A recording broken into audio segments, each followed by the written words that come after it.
Alrighty, good afternoon, everybody, and welcome to another Swish stream with Steven. I am Steven, my team is Swish Gaming.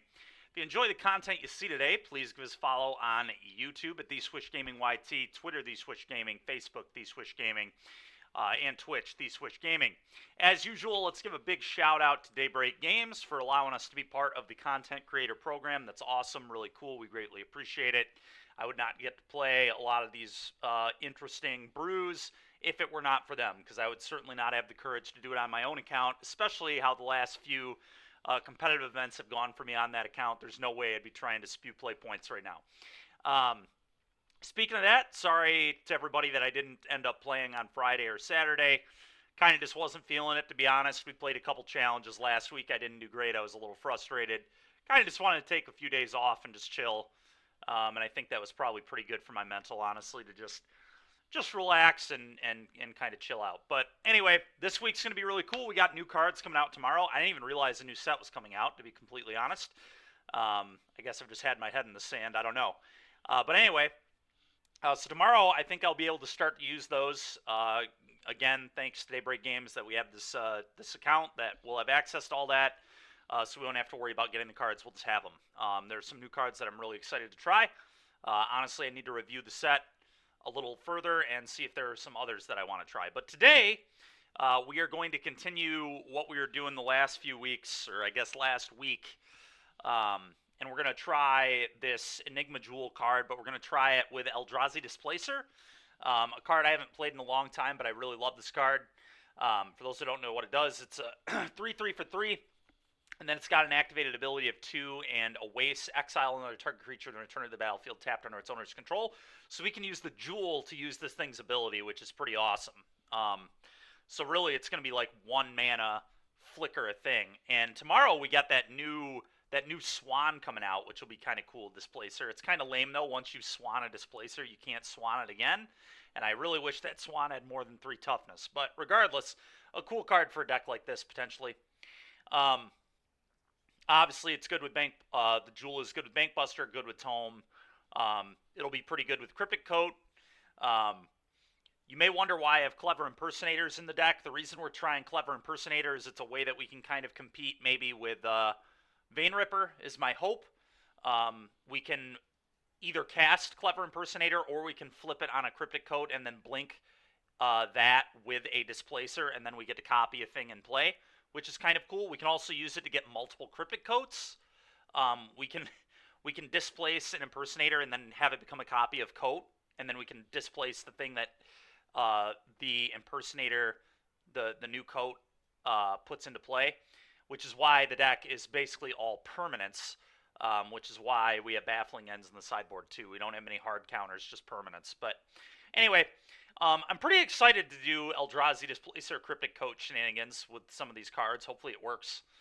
But that's kind of the idea of the deck. Should be fun, should be interesting. And then, honestly, at some point this week, we're going to try the Oath McNamara deck. I don't know if anybody saw, the Saturday challenge actually was won by Blue-Black Control with Sorin Vein Ripper in it. So we'll probably try that at some point. Kind of funny. If that isn't showing you how busted Sorin Vein Ripper is, I don't know what does. Just throw it in a control deck and it wins a challenge. It's pretty hilarious. Very good player too, but yeah, I don't know. This format to me is a little stale, which is part of the reason I didn't play on Friday or Saturday. Decided not to play, in addition to me just wanting to take a couple days off and relax. But anyway, this week I plan on playing at least 2 or 3 more challenges. We may try the modern one tomorrow. We'll see. But I'm definitely gonna try and do 2 Thursday, Friday, Saturday, and potentially Sunday. We'll play some new standard. But we'll kind of see where all that falls as we get towards the end of the week. Real quick before we get into any gameplay, let's remind everybody of our Twitch subscriber goals.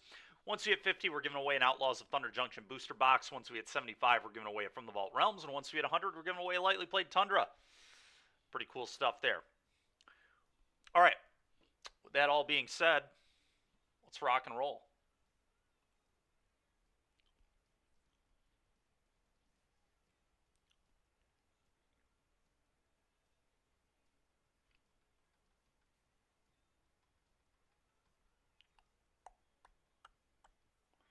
Blue-white Yorion Jewel. All right, here we go.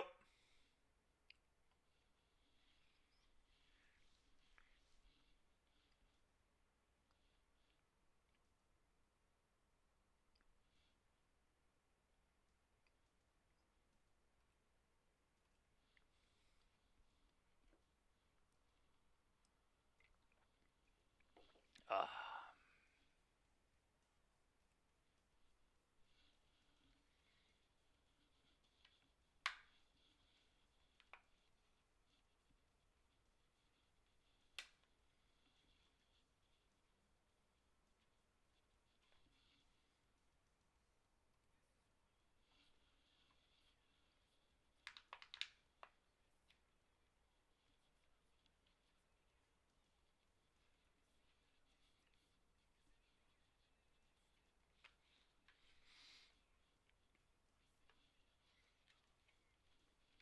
Oh, we'll have to see if this deck performs better than our other Yorion decks have performed. Lately, the Yorion decks haven't been doing great for us.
All right, let's reveal Yorion here and see how this goes. Yeah, I mean, I'm gonna try this. Sand is not amazing, but I do definitely think it... Oh, I lost the die roll again. Didn't even realize that. I should always just assume I'm on the draw at this point. I just can't win die rolls anymore. It's actually impossible. For those that haven't been paying attention to the last, 3 streams, I am literally, 2 of my last 25 on die roll scenarios. Alright, it looks like blue-black vampires.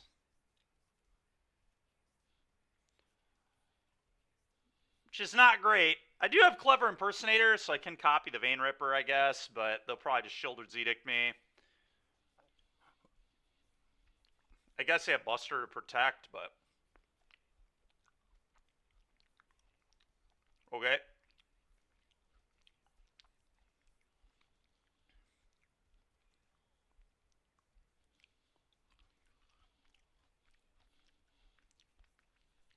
That was a really good draw.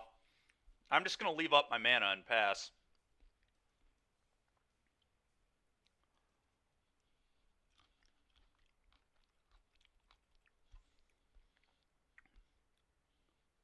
Okay.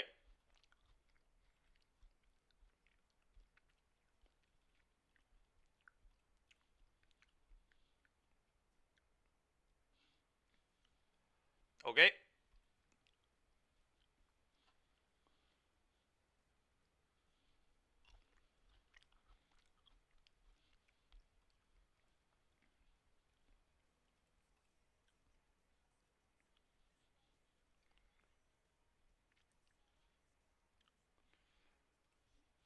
Just going to play this and pass. Go.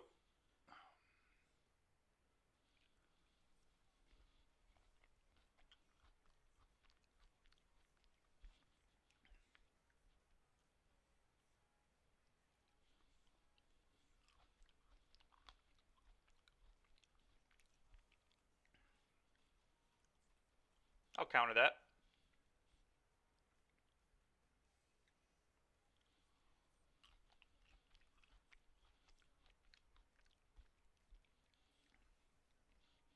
Not a bad draw either. All right, go.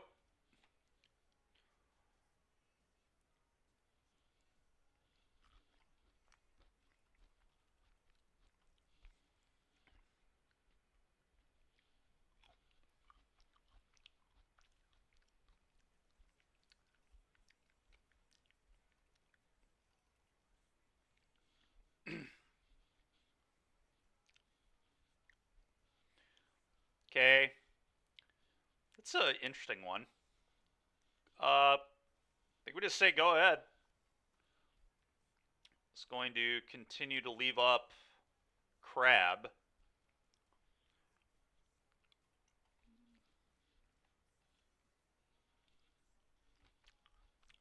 Okay.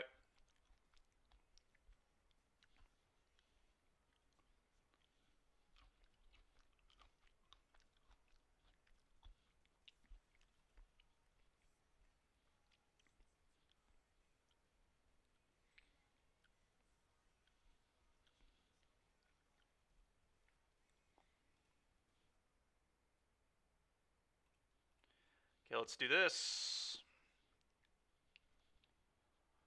Soren is unfortunately good. Here comes a Ripper. We get to copy the Ripper, though.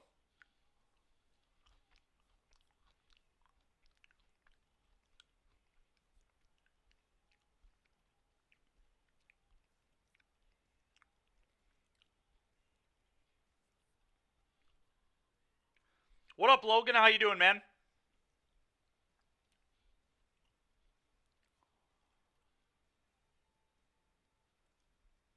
All right, well, let's impersonate this Ripper.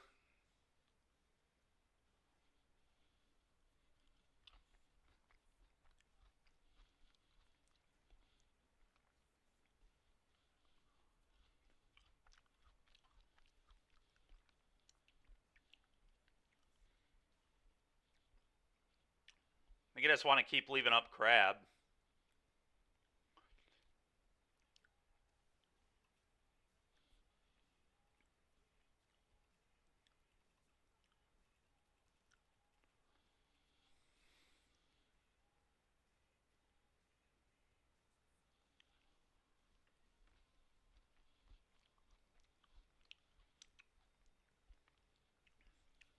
Okay.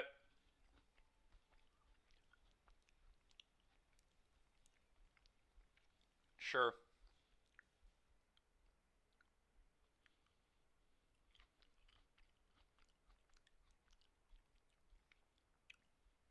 Okay.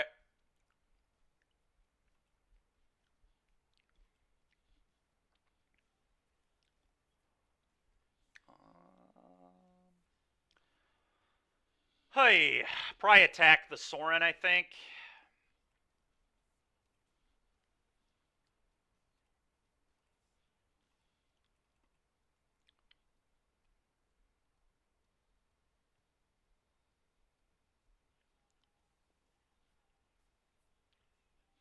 Okay. It's fine with me.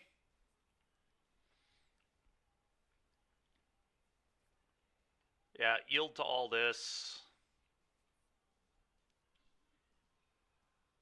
That's awesome, man. Very cool.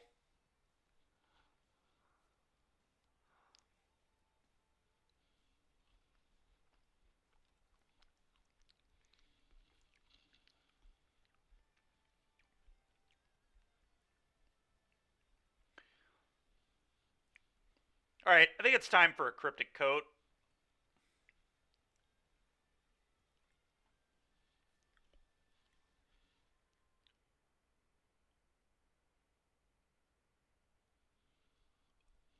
Okay.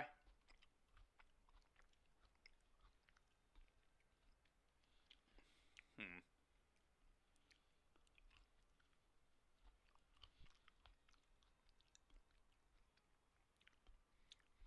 Wow, dude. That's crazy.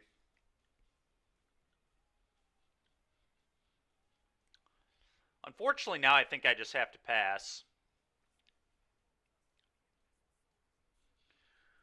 Maybe I should have gone Displacer. It would have played around Negate better. I don't want to let my opponent resolve this deluge that's in the yard, so I do want to keep holding up crab.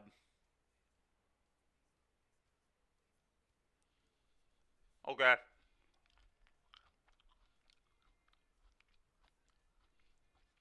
Spirit's Copium, yeah.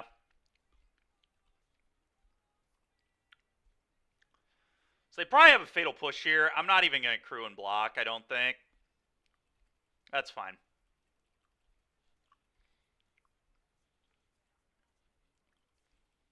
That's a very obvious I have a fatal push in my hand situation. All right, there we go. That's pretty nice.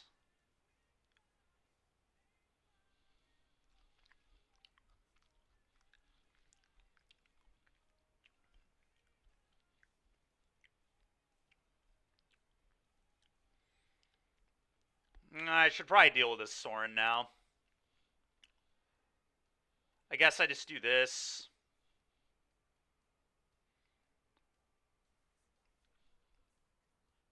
My music is louder than me. Gotcha. One sec here then. Oh, yeah, I turned it up. Yeah, okay.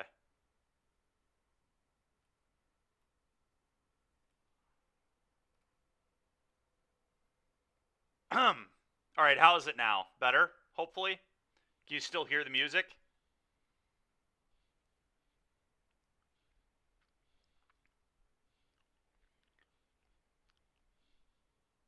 Better? All right, good.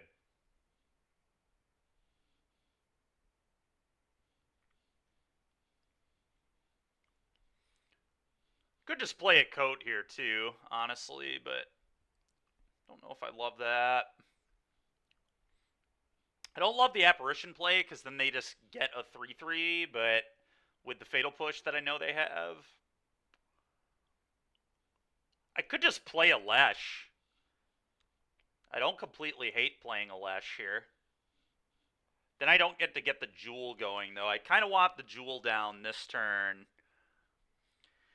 I'm going to try the Apparition line. I'm not sure if this is good or not. If they have, like, multiple pushes, it kind of blows, but we're on the Jewel stuff. Yeah, we're playing against the deck that won the Saturday Challenge right now. Blue-black vampire.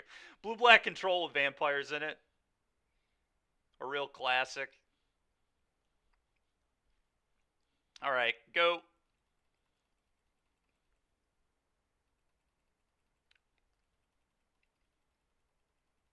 I guess I don't care if they get that 3-3 that much because I can use a portable hole finally. Yeah, I think this is all right. Okay, you got it.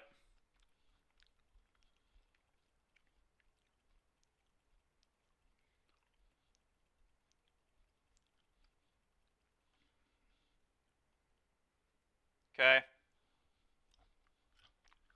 That's unfortunate because now they can deluge.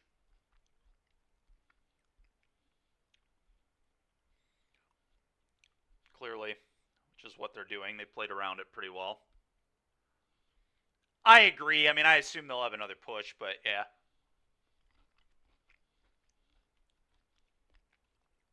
I hear you. All right. Field of Ruin. That's not the worst. I guess I also have Displacer to just displace it out.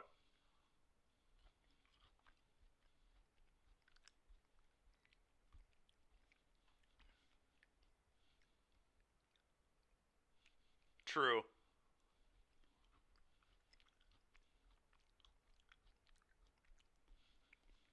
Very true.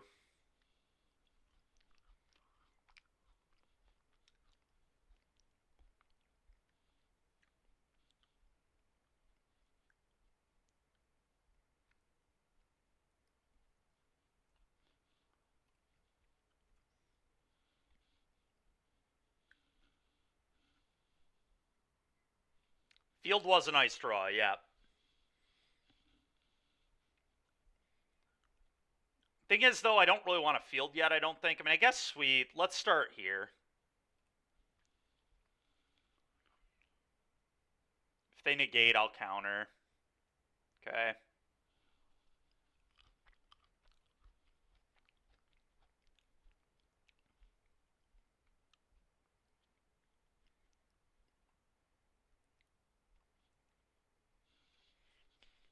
Kind of want to pick up my Yorion now.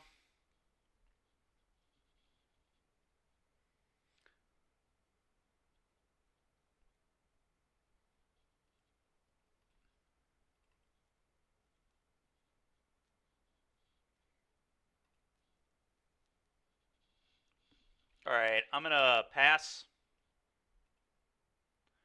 The reason I like picking up Yorion is we're getting to a spot where it's gonna be a good flicker.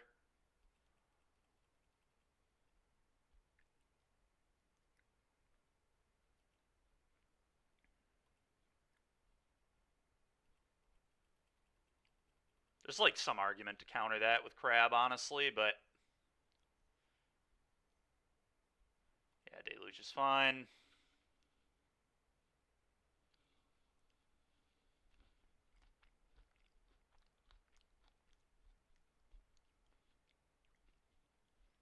Okay. Okay.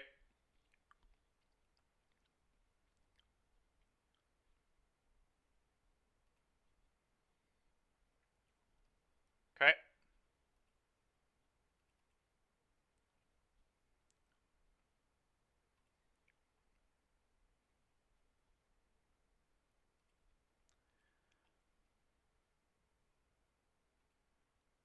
Probably should have done this before the Vein Ripper was in, because now they can animate it, but oh well.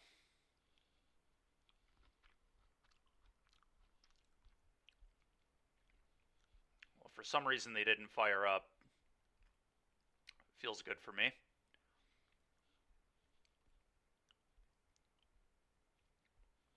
Alright, well, let's kill this Sorin.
Okay.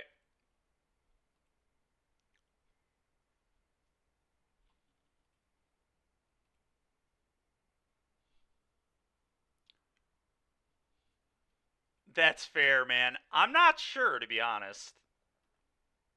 Let's flicker these. I'm considering flickering this out to just get untapped land.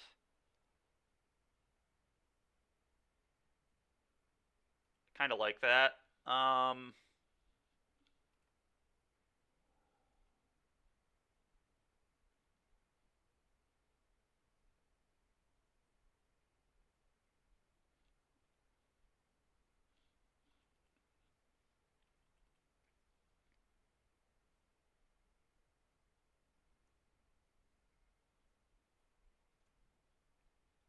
It's another Plains. A little awkward, considering they have Field of Ruin, but whatever.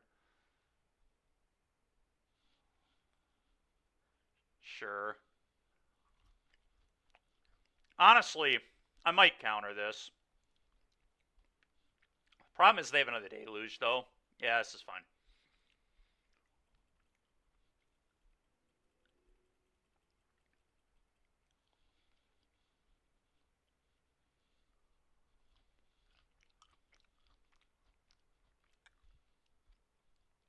We haven't done the gamble yet, Kyle. I figured I wouldn't even do it because you and Derek weren't here yet.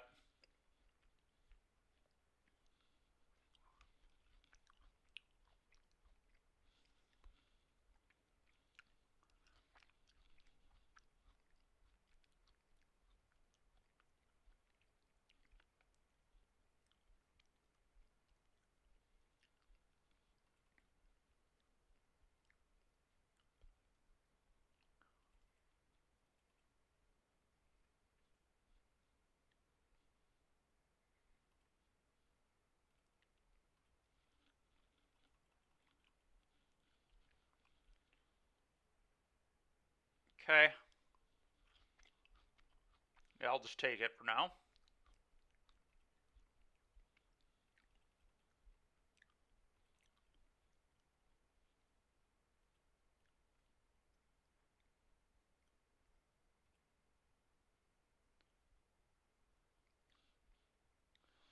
Losing the Displacer was unfortunate. I could have played it to play around Thoughtseize, but I didn't want to expose it to a kill spell.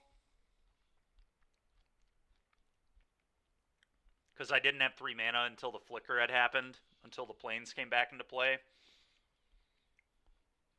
But obviously now I'm kind of regretting that decision.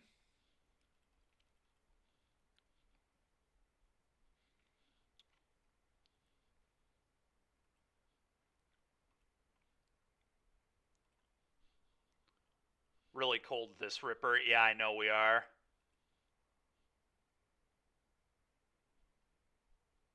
Yeah, so maybe I just needed to get the Displacer down, because then I had block, Flicker, Yorion. It would have been really good.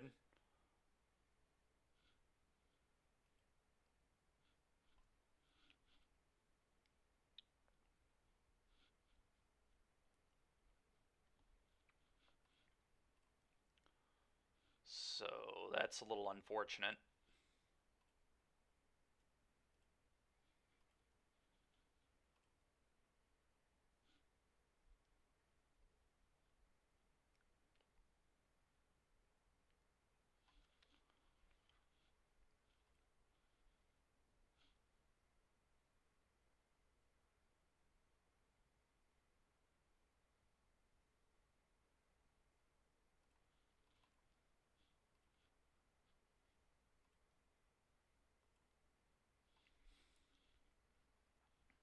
All right, go ahead.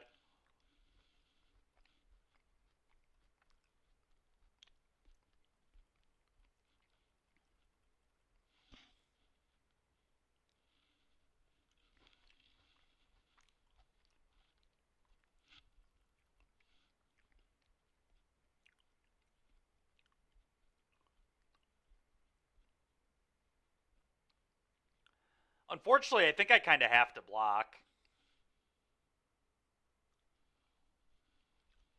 Yeah, it's pretty annoying, I agree.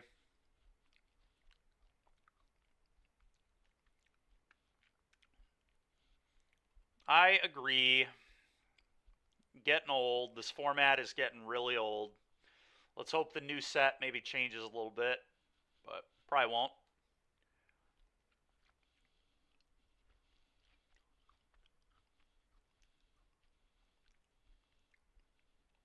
That'll do it.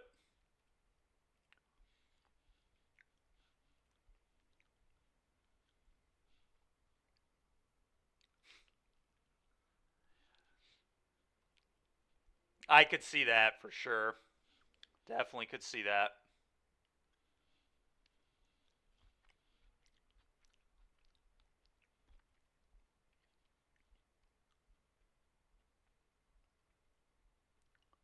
I think I might try Stone Brains here too, to be honest.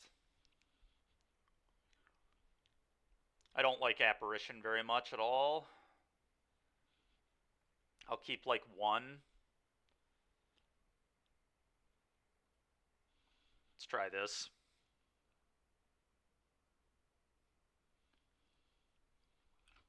Yeah, I agree. I think DC is going to be a lot of fun.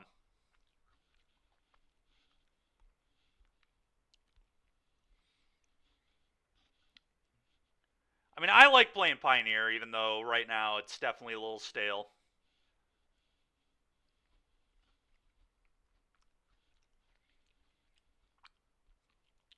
I'm the one who keeps choosing to play nonsense and not just play vampires, so it's on me. Or Phoenix.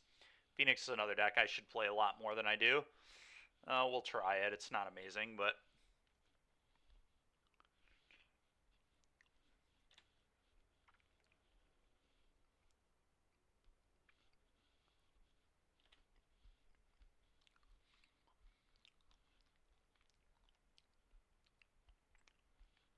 smells like a Spell Pierce. Go ahead.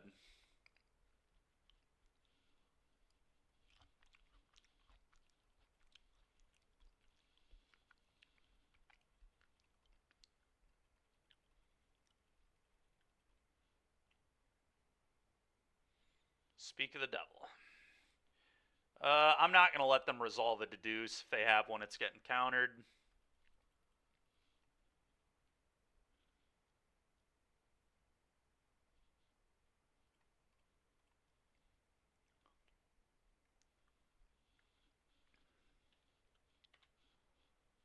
I was actually tempted to veto that and bait them in, but veto's just better if they are patient. Yeah. We saw last game they didn't have a problem being patient.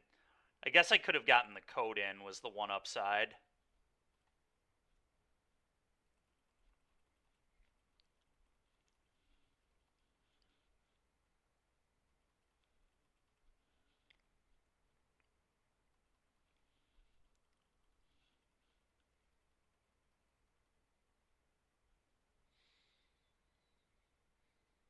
I'm just going to pick up Yorion here, I think.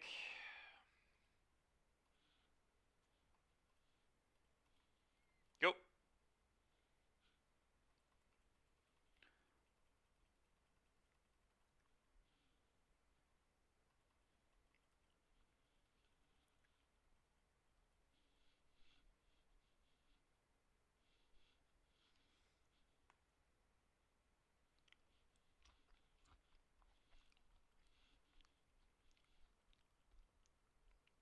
You would time out playing Phoenix, bud? I don't know about that. We've played Phoenix before on this stream.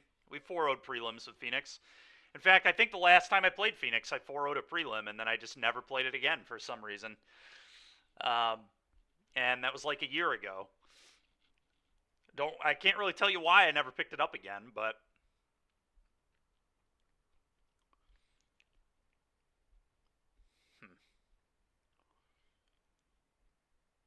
might just play a Displacer here, honestly.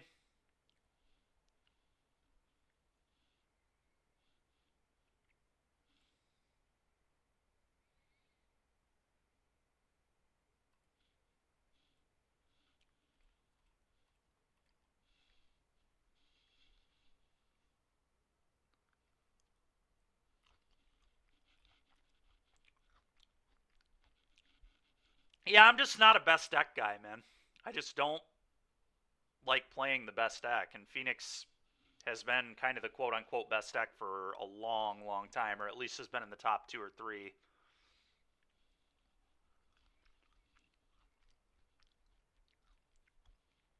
I'm only a best deck guy if it's casting Thoughtseize.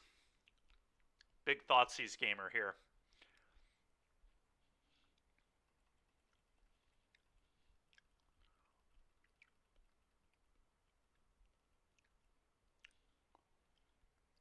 But I do think I really need to play. Yeah, this is fine. I do think I really need to play some Phoenix, because it's definitely a deck I might have to play at the RC. We should play Vamps Friday. We might play this blue-black deck. This blue-black deck's sick. This blue-black Vamps deck. But yeah, we'll kind of see what happens, obviously. If you don't, I will. Fair enough, buddy.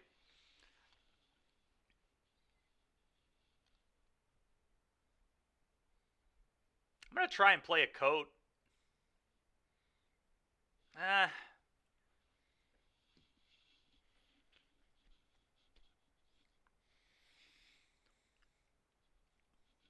Yeah.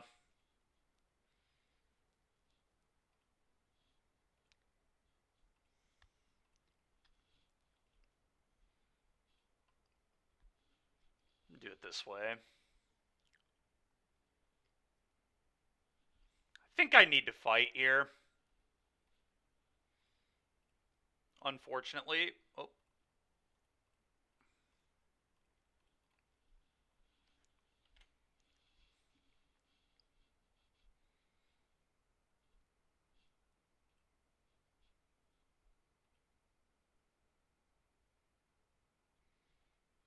That's really unfortunate for me.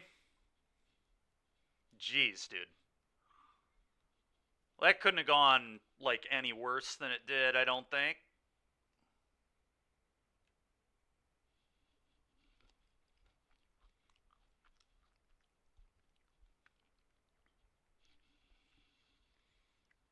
Yeah, Modern is, it's really something. It really is.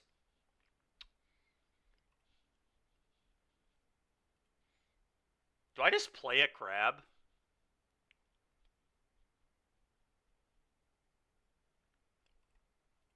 I think I'm going to just jam a crab. Go.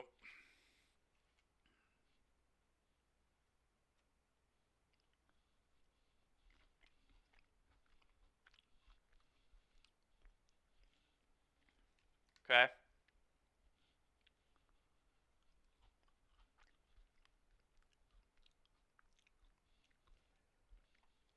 Yeah.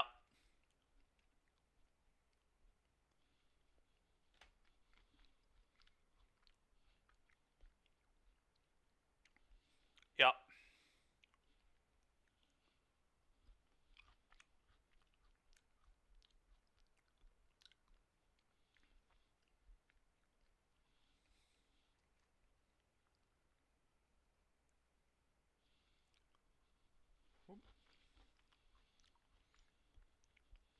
Okay. Okay. Okay.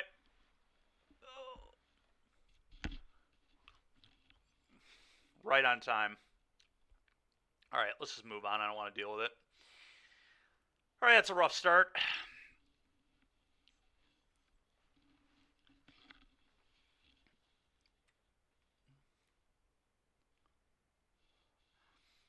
Was it a meme?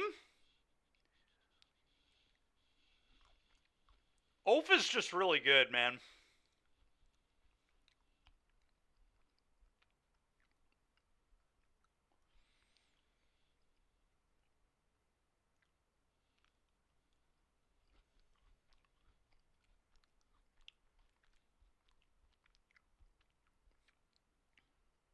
Oh, he joked about it? That's funny. Yeah, I mean, he's a really good player. Another die roll loss, by the way. This is... I can't even believe it. Like, 2 of my last 27 now? I mean, it's just such a joke. Go, I'm not countering their first play. Yeah.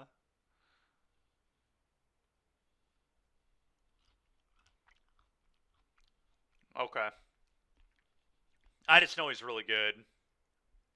Alright, them binning a cruise means they probably have another one in hand, or they're looking for lands aggressively. Okay.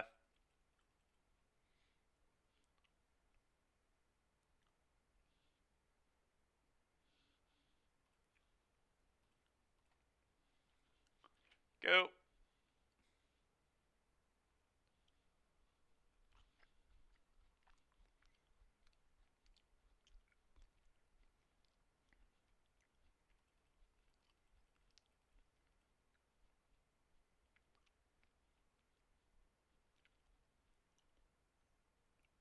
Rude.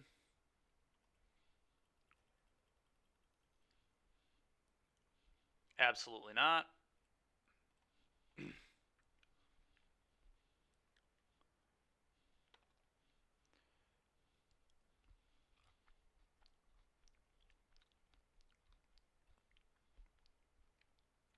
I don't really have anything to do with my mana, so I'm just going to buy the Orion.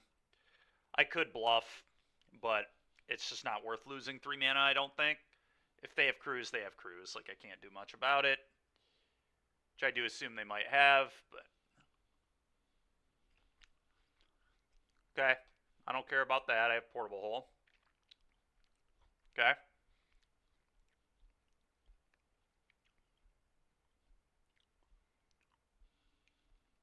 Play this, go.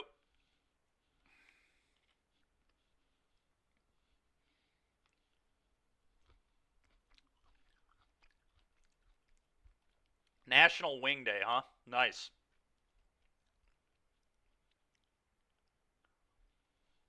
Consider is fine.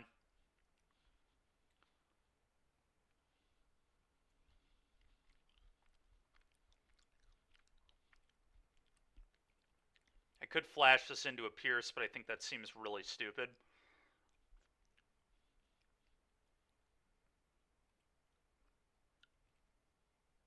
I don't even want to throw this in a hole. It's just stupid. I'll just save it for a threat. Just go.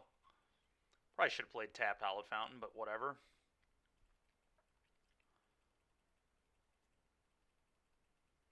around Pierce. Whatever. I'll just shock in the Hallowed Fountain, I guess.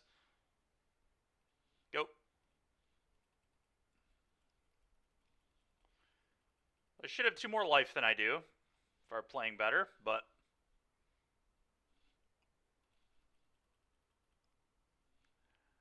Nice, Mikey.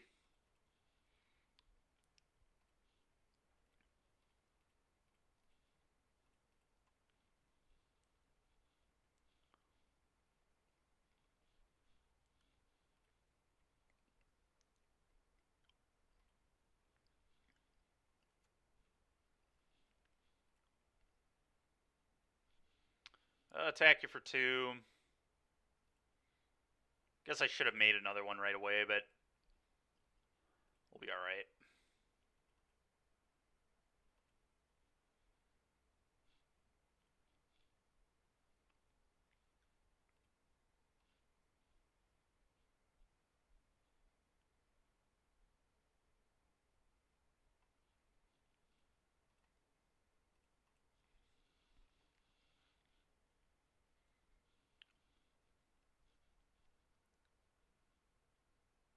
Okay.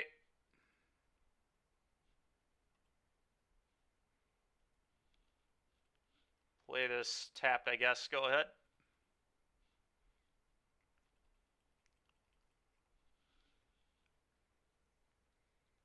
Okay.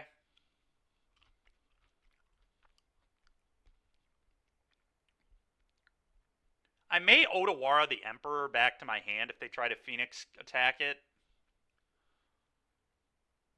We'll see how they play here.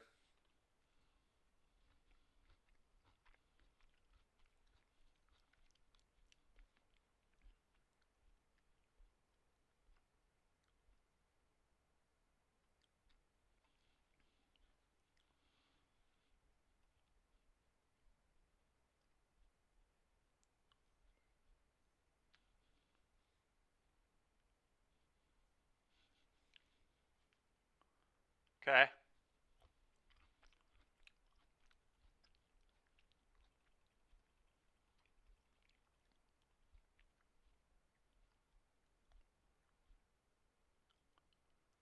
Oh, wow. They didn't have a 3rd spell. No way, dude. Draw a card. Alright, well, that was crazy. That was a good one. Alright, I think we might actually be able to win this game.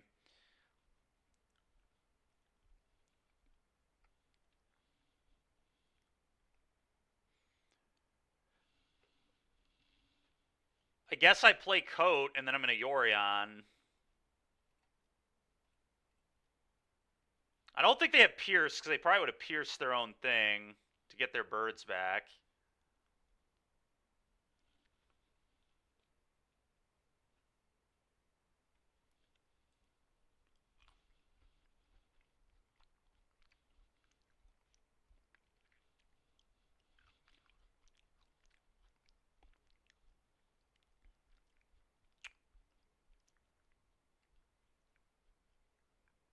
Huh, Mirror Shell Crab. That's pretty funny, actually.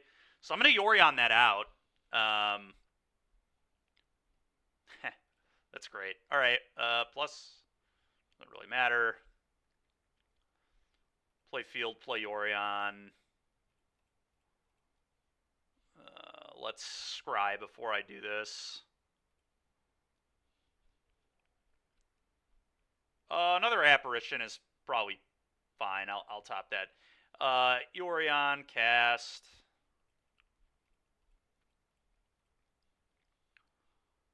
Flicker out the house. Boom, boom, boom, boom. I'm actually going to uptick on the Yorion here to play around Lightning Axe, although they would need 3rd copy, but I'm definitely playing around it.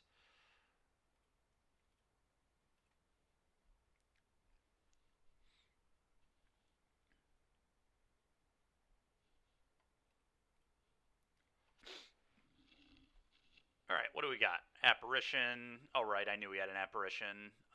That's fine, I guess. Go.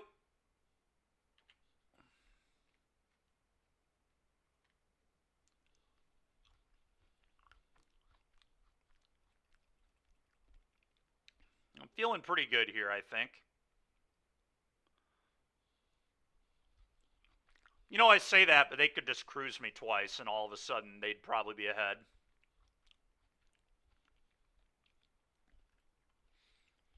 All right, vetoes.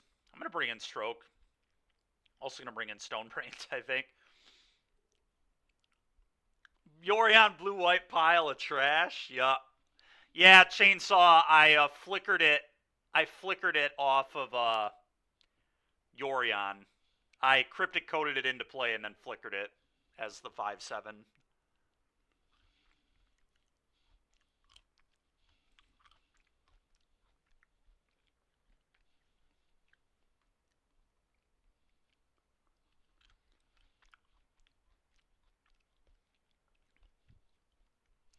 Yeah, pretty cool.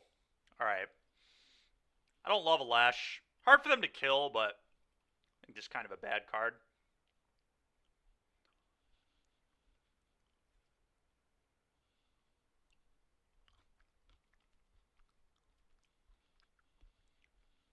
Impersonator doesn't seem very good here.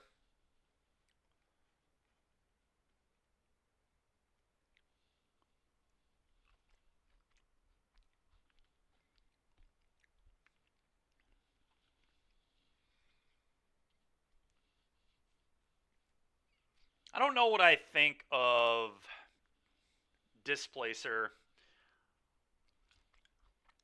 Or even Mirror Shell Crab. 3-mana counter is pretty bad. I guess if I have one of these, it's fine. Problem is they can attack my Omen Hawkers pretty well, but...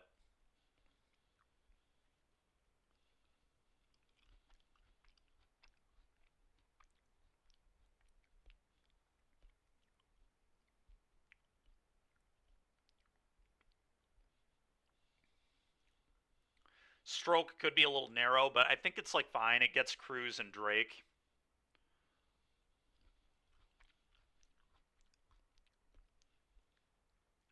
I could shave on stuff. Maybe that's the answer. Maybe I just do some shaving. Let's shave a coat, shave a Displacer, shave an Apparition, and shave a Crab. Let's just try that, I guess.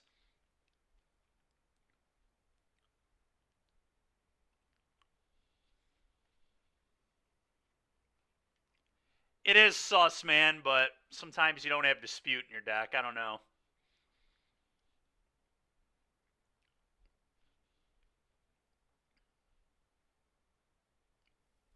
I think it's a keep. It's not the best hand ever, but I do believe it's a keep. We can stone. I would just Stone Brain Cruise probably.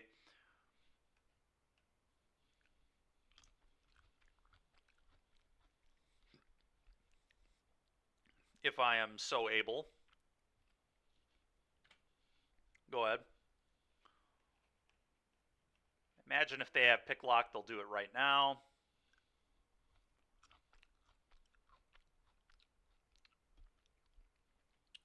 All right.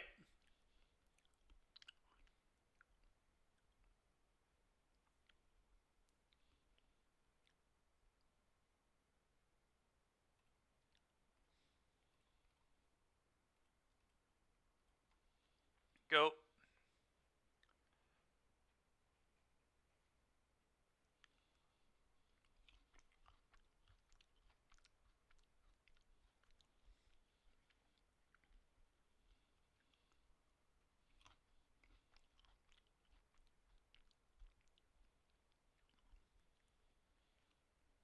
Okay.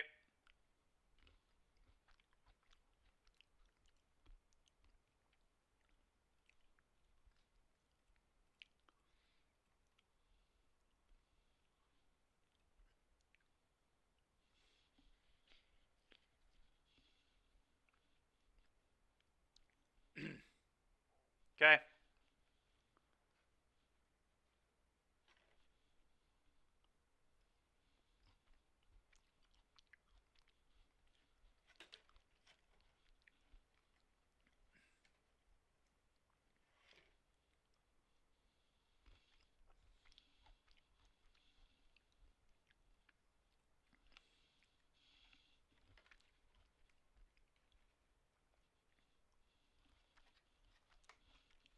Okay.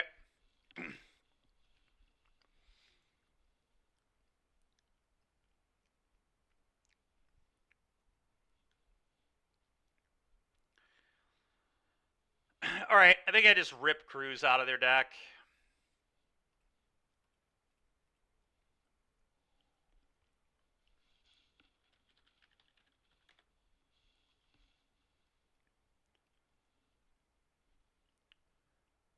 Okay, their hand is horrible. That's awesome. Part of me actually wants to leave. Well, no, I can't leave the one in their hand. I got to give them a redraw, I think.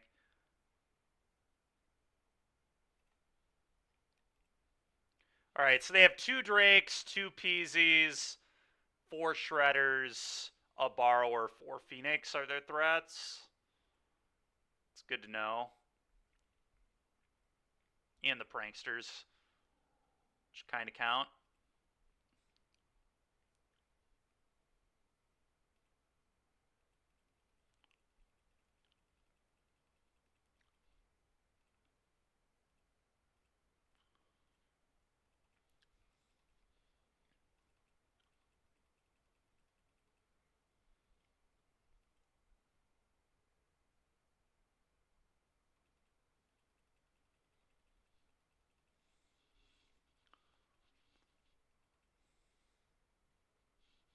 Man, I'd love to draw a land. This is very awkward. I can't really make a play. I mean, I could play another Apparition, but I think that's bad. I'm just going to do nothing. Go.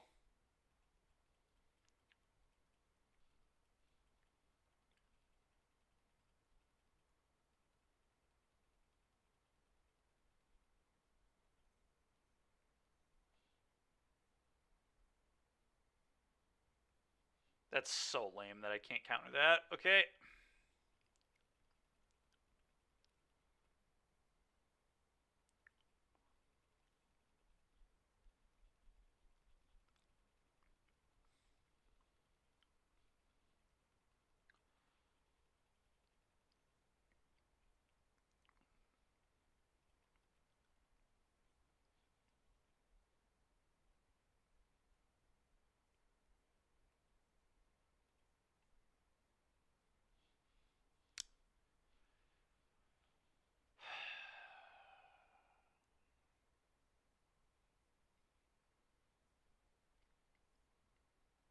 This is so frustrating.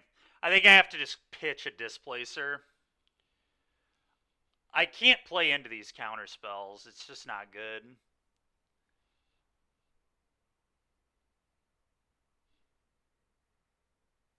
Yeah, I know. Genocide, I know. Yeah. Um. Hmm.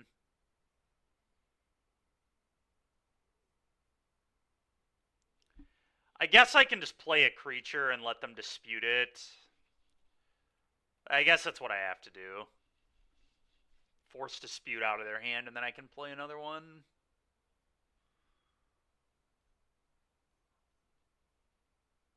Yeah. Or I can play an Apparition.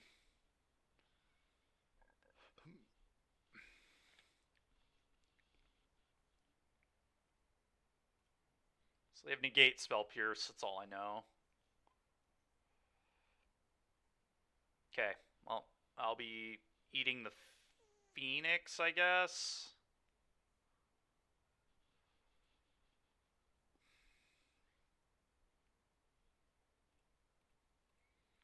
Might actually be better to eat the Borrower. Because they only get a 3/3 back.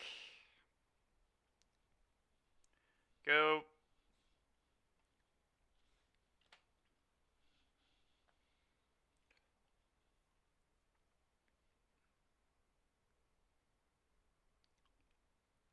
Mm-hmm.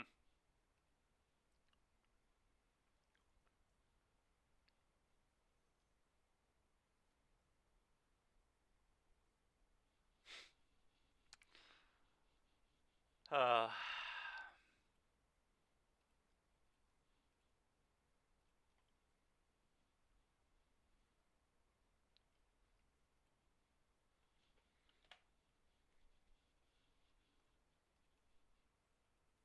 yeah, I know, man.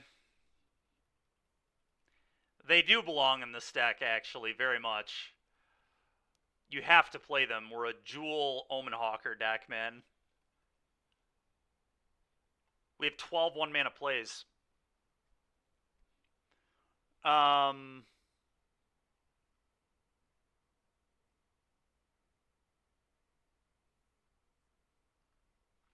Yeah, I'll take 4.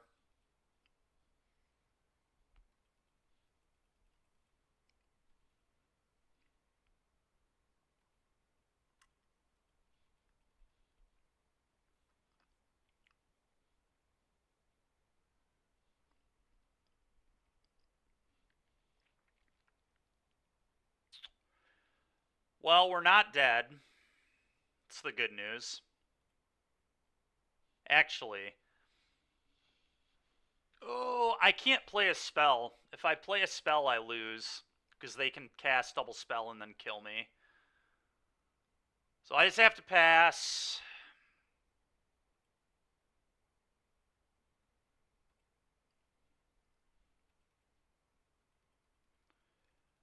Then I'll flicker the Skyclave with the Peasy under it, eating the Shredder. Well, I guess I have to eat the Phoenix, but...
Okay.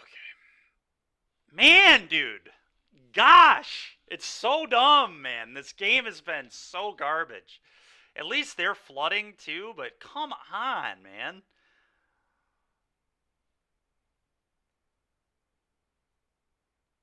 Ugh.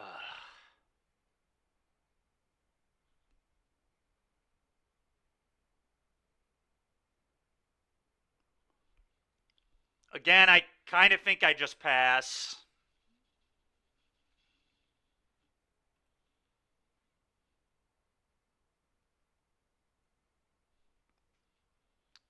That sets up in combat triple block and then flicker eat.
It's a interesting attack.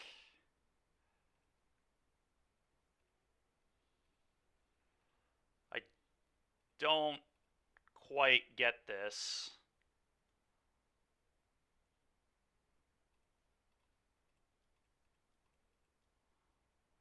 Maybe someone who hasn't played enough against Eldrazi Displacer. I don't know. Okay. Eat your Shredder. Kill your 1/1s. Well, that attack was horrible. They just threw away their 1/1s. So now I don't have to worry about those anymore. So the game's going to get a lot easier to play. Because they were lethal. So just throwing them in the trash was not great. Okay.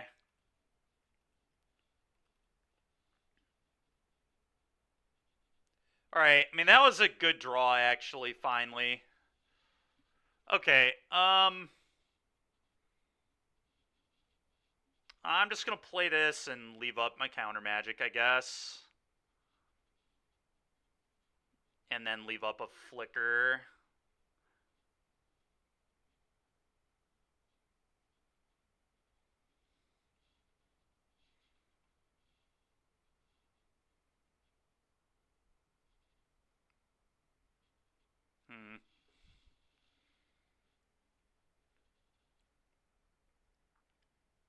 I want to flicker this out and attack 5.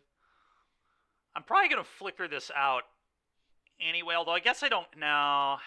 No, I want to pass because of Phoenix. Go ahead. This plays around to top deck Phoenix. If they top deck Phoenix and attack all, I can just go block 2/2, block 3/3, flicker, eat your Phoenix.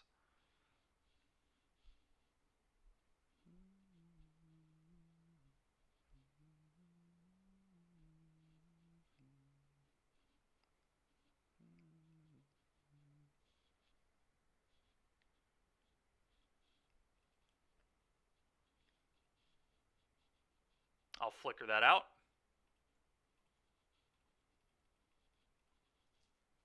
Kill that.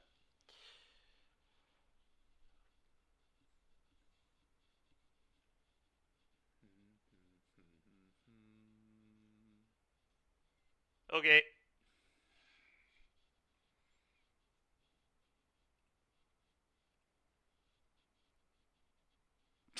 What a joke. I'll take a land. I don't even care, but it's just so stupid. I'm just gonna pass.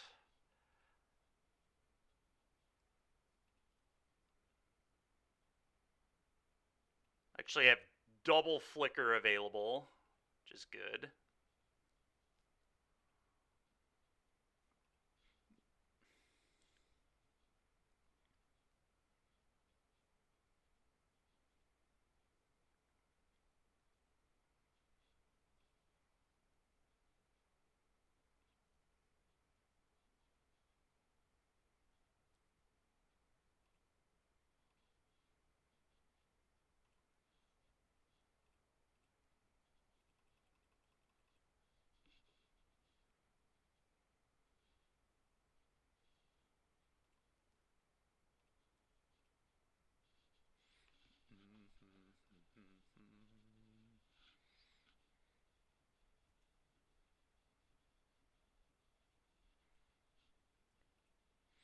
All right. Flicker this out. Dude, Eldrazi Displacer is such a fun Magic card. I love this card. All right, finally, an untapped land. It's, taken me 13 lands to draw an untapped land, or 13 turns, rather, but we've finally done it. So our opener had these 3, and then I drew these 3 as my next 3 lands, naturally. All right. So the only thing I have to worry about is a Phoenix, pretty much. And, like, burn spells, I guess.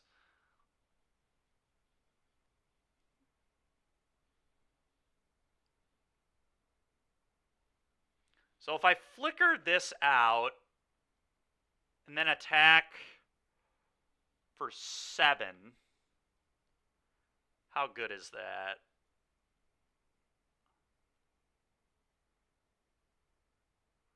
Their hand is negate, spell pierce, and unknowns.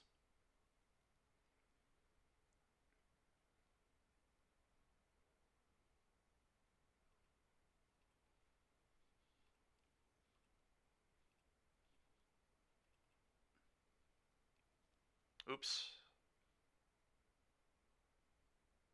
It's a little awkward. Did not mean to spend my mana that way, but whatever. Combat 7U. And if I'm able to make a might, they're dead.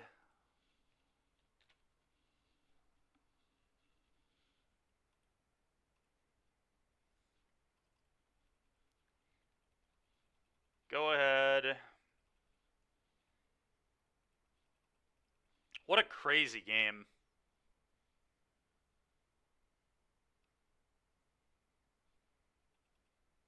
Alright, so make a might, and then they're dead on board, do an all-out attack. Okay.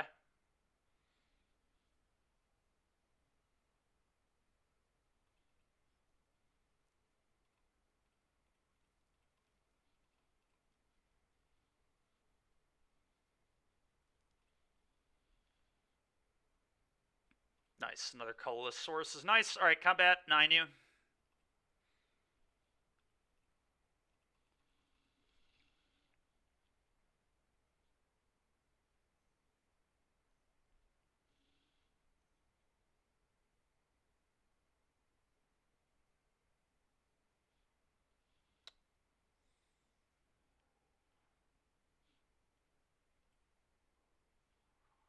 Okay, that's fine. I'll displace that out.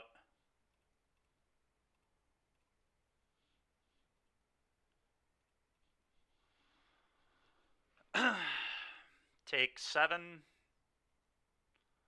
Still feel pretty good here. We've got a displace and a stroke. I'm just going to discard one of these bank busters.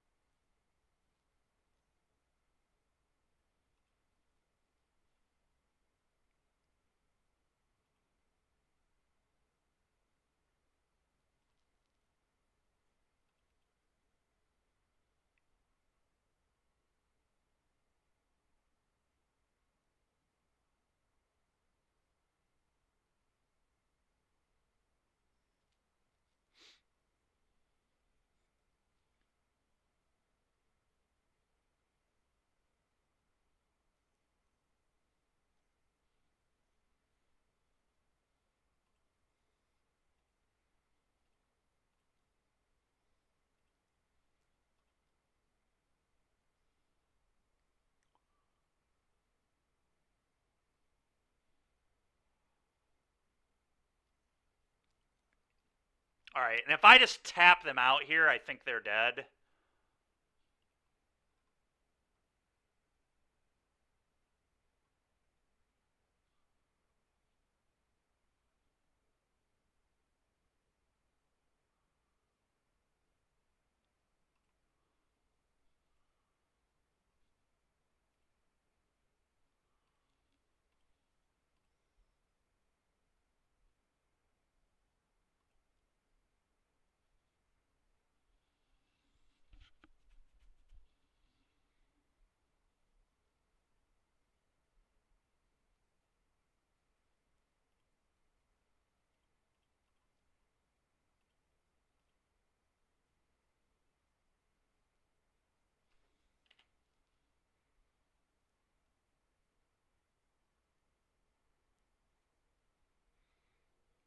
I mean, if their last two cards are Axe Phoenix, they did it, I guess.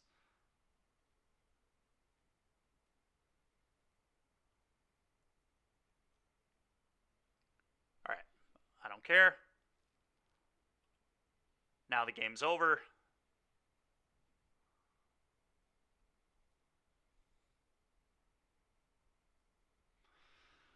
Oh, man, that was tough. That was a tough one. Alright, so lost to Blue-Black Vamps, beat Phoenix.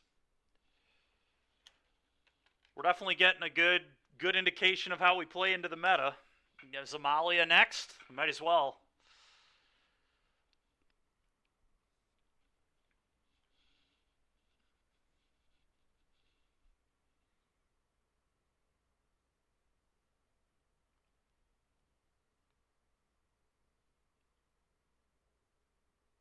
The colors of this shirt? I'm sure you do.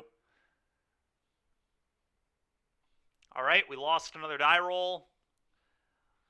Classic. It's really just becoming a meme at this point. It's kind of, I would say it's unbelievable, but unfortunately it's very believable. I'm going to keep this. They revealed Gyro, which means they're on blue-white, I assume. Spell Pierce, Maze Mind's Tome, pretty good opener versus that. Okay, I'm just going to play this on blue and pass.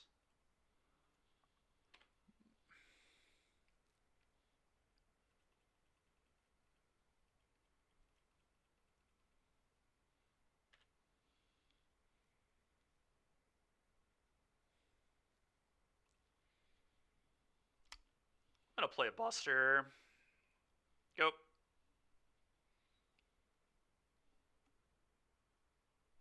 It was weird, yeah.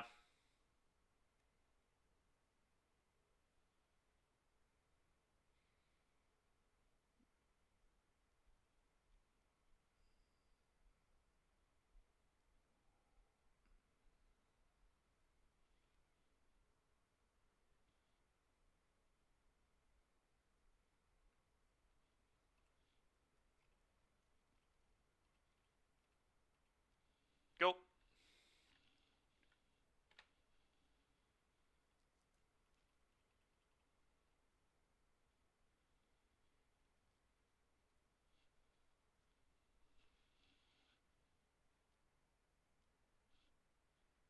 Pick up Kahira? Sure.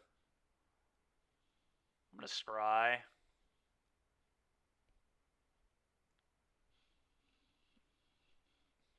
That actually seems really good. I'm going to put that on top.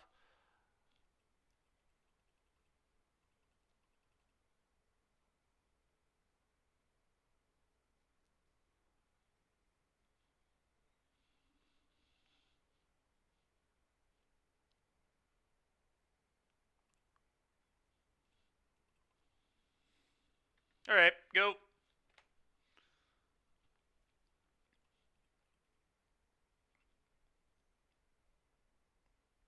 Okay.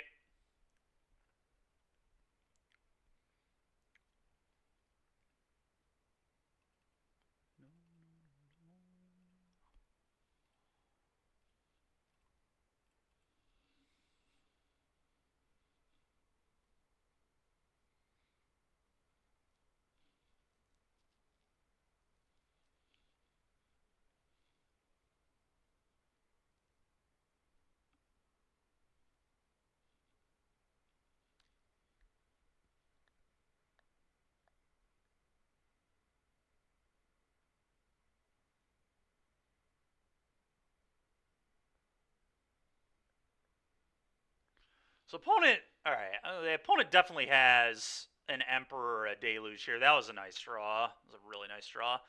Let's just play this and pass.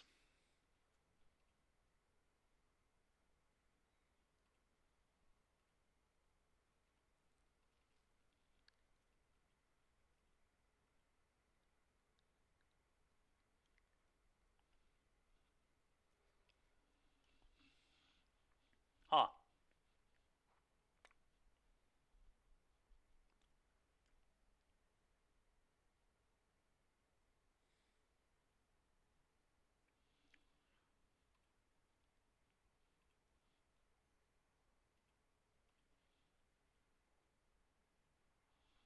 I'm just going to do this. Make a might, get them under a little pressure.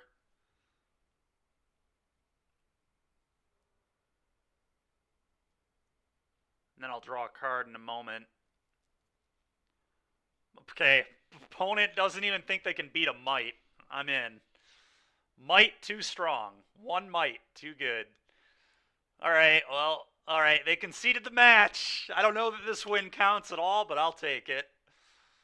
I will absolutely take it.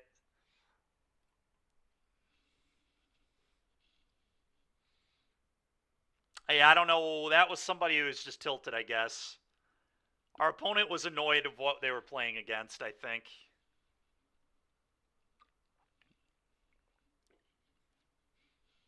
Maybe they saw my deck list on Twitter and said, I hate this guy. I don't want to play against this garbage. Fine with me.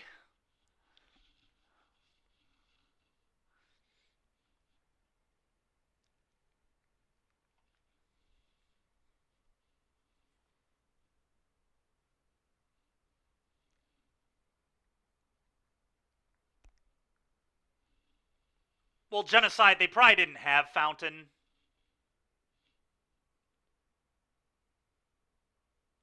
You wouldn't want to lose against this pile of vomit either. That's fair.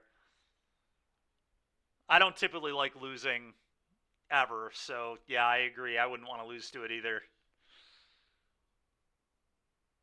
Oh, my plays? That's fair.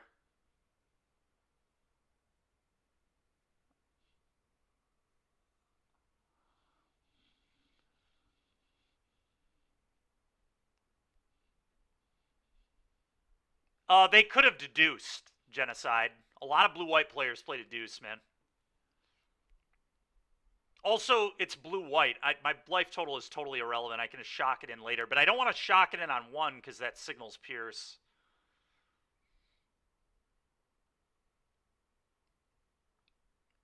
That's why I did it that way. I don't want to signal that I have Pierce in my hand and my life total doesn't matter against blue-white. It's blue-white.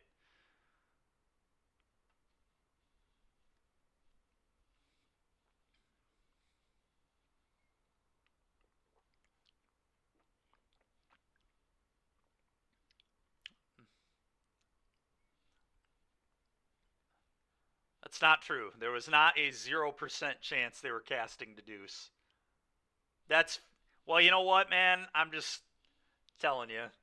That's why I did it the way I did. And who knows? Maybe they just go Bank Buster on turn 2. Like maybe they're playing blue-white with Buster or something ridiculous. I don't know. I just don't think there's a reason to not leave up Pierce. But I also don't want to signal.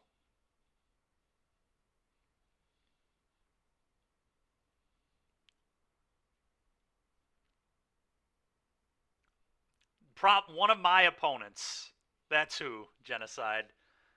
Somebody who wants to get the chat laughing at me for not leaving up Spell Pierce on turn 1.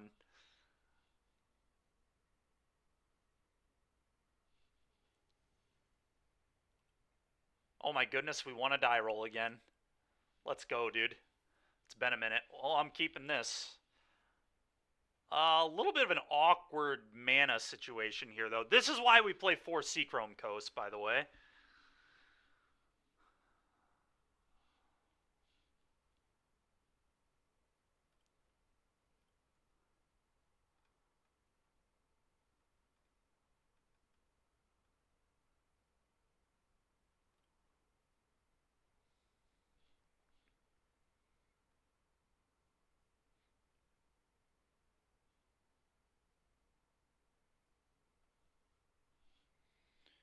I am going to keep, but it's a weird hand.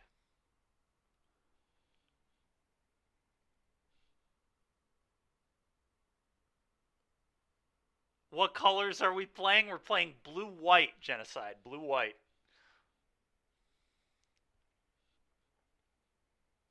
I think I'm supposed to Omen Hawker on turn 1, but it's very, very close. Honestly, I'm probably not. If this were Enigma Jewel, I would play it on turn 1, but because it can get Fatal Pushed or Fire Impulsed, I don't want to play it.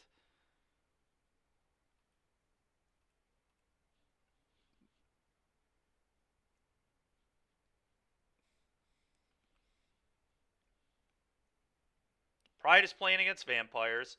Alright, that's a good draw. Would have liked that on turn 1, but that's okay.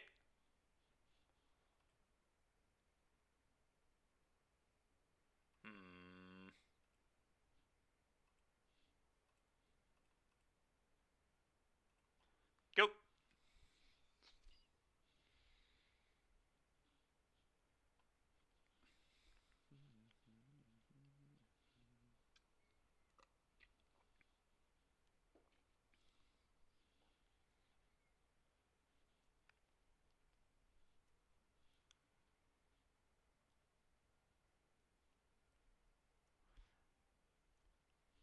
I think I might just go Coat Crew attack. We'll see, though. Depends what I draw. If I get Sorin Rippered, I'm screwed. But if I don't get Sorin Rippered, we have them under, like, pretty good pressure at that point.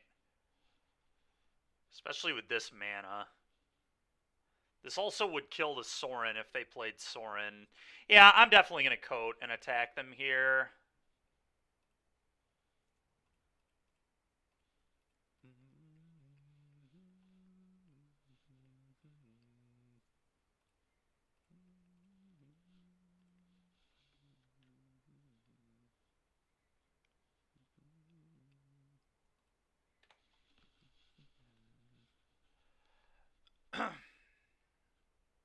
Okay, go.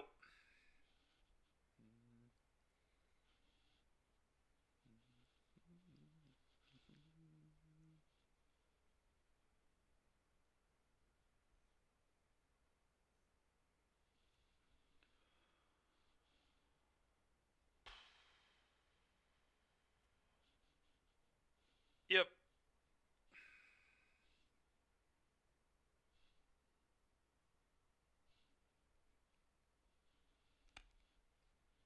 Why would you not attack? Thank you very much. Appreciate that. I don't know why you wouldn't attack there, but... You thought I had a face tattoo? Yeah, no, it's just I need to go through and edit the camera. You're not the first person who said that. You're probably the fifth.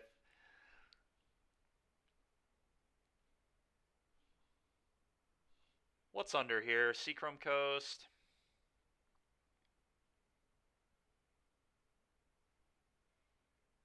I don't want to play the Hawker because then they just kill it with this.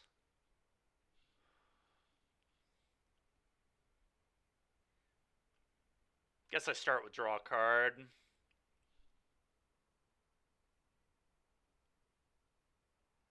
The Swan, I guess, is interesting. The new Swan that's coming out.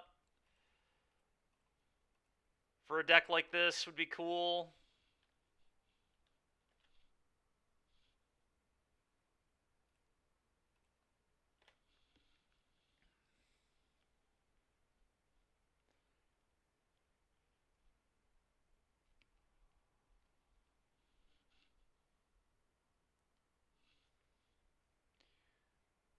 But, yeah, I'm not sure. I honestly haven't looked at the set a ton. I didn't even really realize it was coming out this week until, like, yesterday.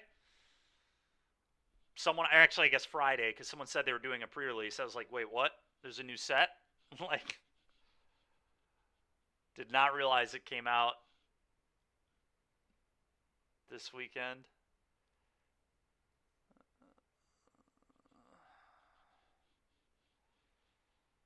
That's so disgusting. Alright, scry. Half to bottom. It's an upkeep stop.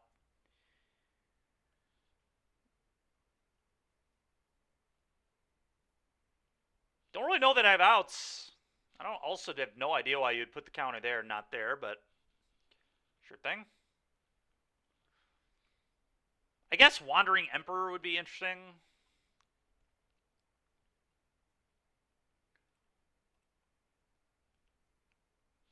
That ain't it.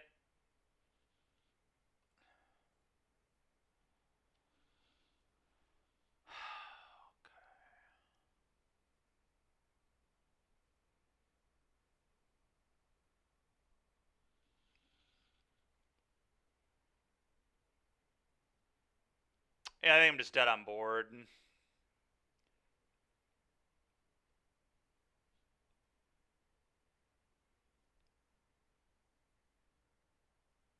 Pretty sure. Don't really know what my out is, but it ain't in the Darkar Wastes. Alright. Pretty annoying.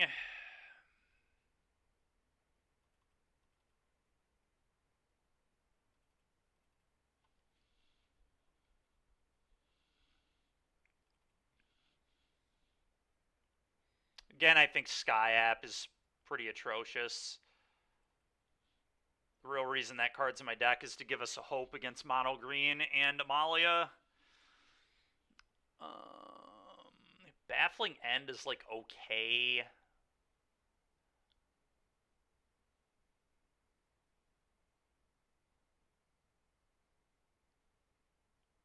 Stone Brain is like okay, especially because I have all these. Like Stone Braining Ripper could actually be okay.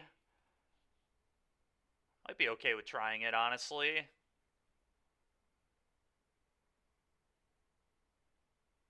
On the draw, I might bring in a Baffling End instead of a Stone Brain, but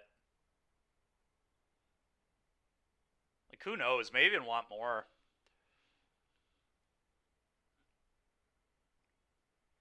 I think beating Vein Ripper out of this deck's a lot easier than beating it out of blue-black because they had a lot of cards I needed to counter. This one is a little less so, and they were able to hit their land drops better than red-black vampires.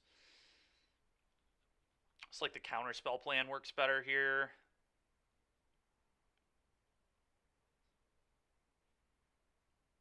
Might bring in a Stroke as well, actually. Stroke might be better. Yeah, I just don't really love the Stone Brain, I don't think. Let's try this and see how it goes.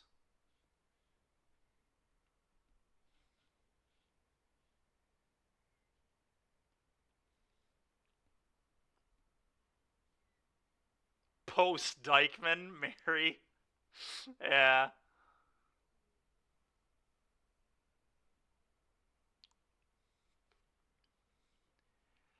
Part of it is too, one, it's the color of the shirt I'm wearing. Whenever I wear these like athletic material tees that are like blue or yellow, they don't respond well to the green screen. And then also I haven't shut my door and my light is not on, so that probably isn't helping either. I mean, these cards are fine. I don't think I'm supposed to mulligan.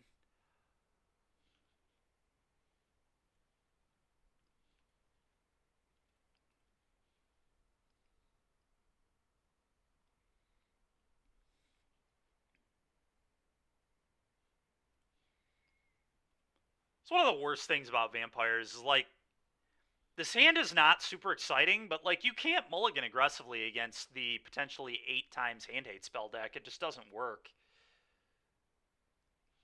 Mm-hmm.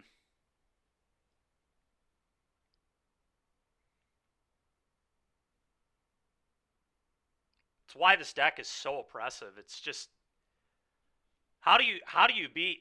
Wait, really? They left? Okay.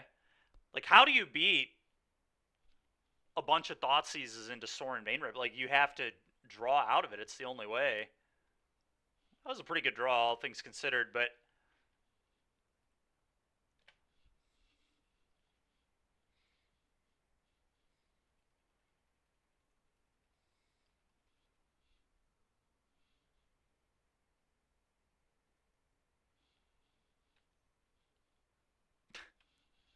yeah, I mean, there goes my crab. And now we get Sorin Vainrippered, and I can't do anything about it if I don't draw an answer now.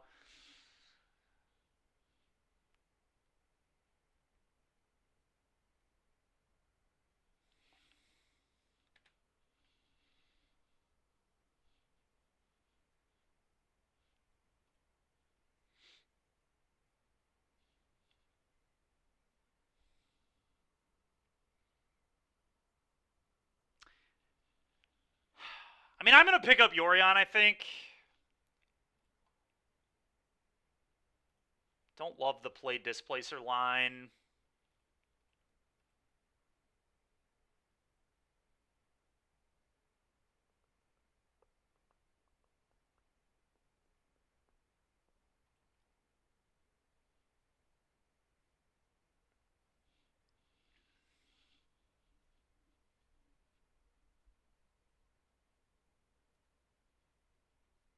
All right, well, they didn't have anything. That's kind of nice.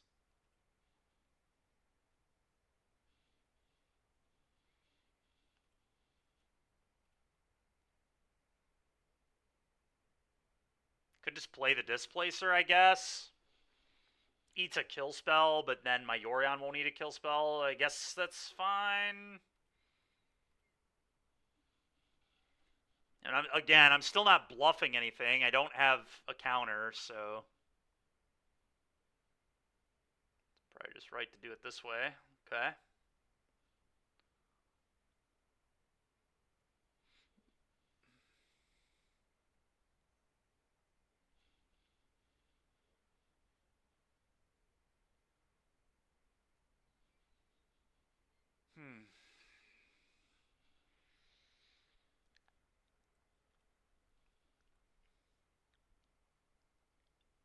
Alright, well, we're going to have to set up a Yorion Displacer loop and just hope that's good enough.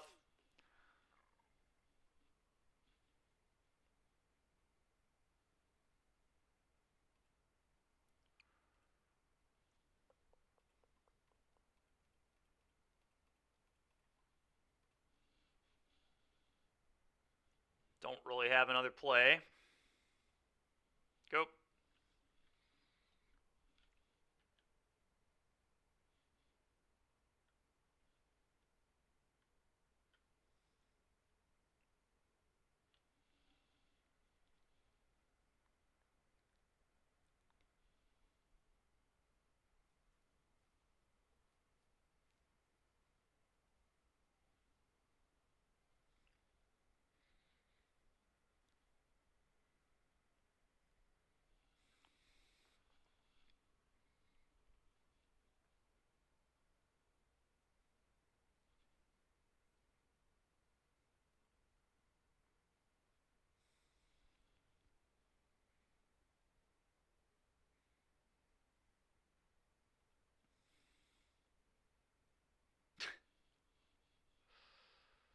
Oh, these draws have sucked so bad, it's insane. Alright, well, let's attack your Sorin. I think. The only thing about that is it does turn on Fatal Push Revolt, which, not a huge fan of that. Their hand could be flush with those, given they've done nothing.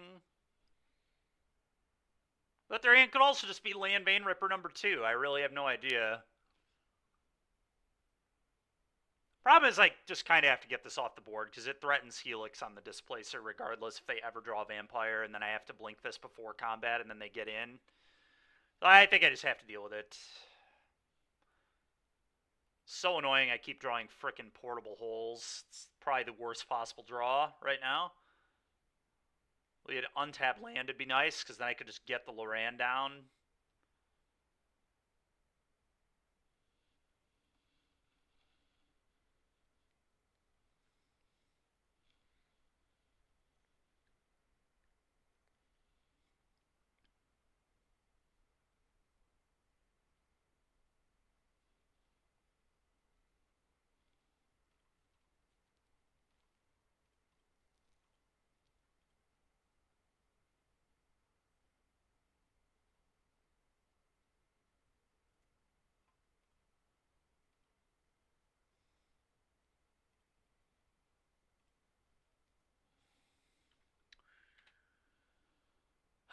Yeah. So I'm at 1 on board.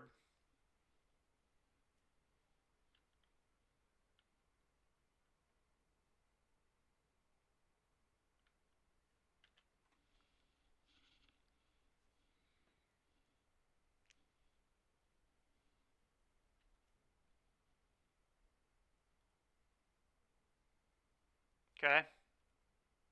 Well, they don't have another Vein Ripper, because another Vein Ripper was lethal. They could have just played it, attacked, and then killed me. So that is not in their hand. That's the good news.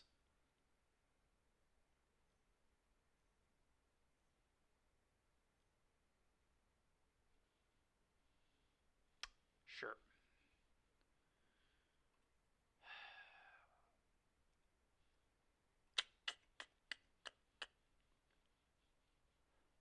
Brutal. Brutal, brutal, brutal.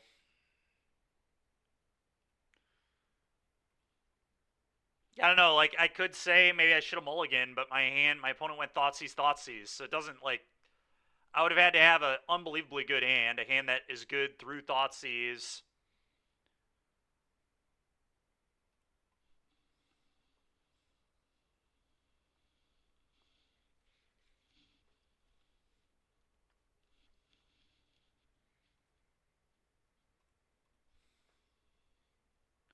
They did, but you have to keep them in. I mean, they play Blood Tide, they play Fable, they play sometimes Bankbuster. Is just drawing 3 of them obviously was horrible.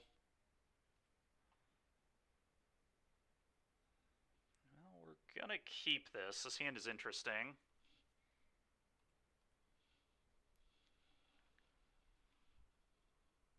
I know it is.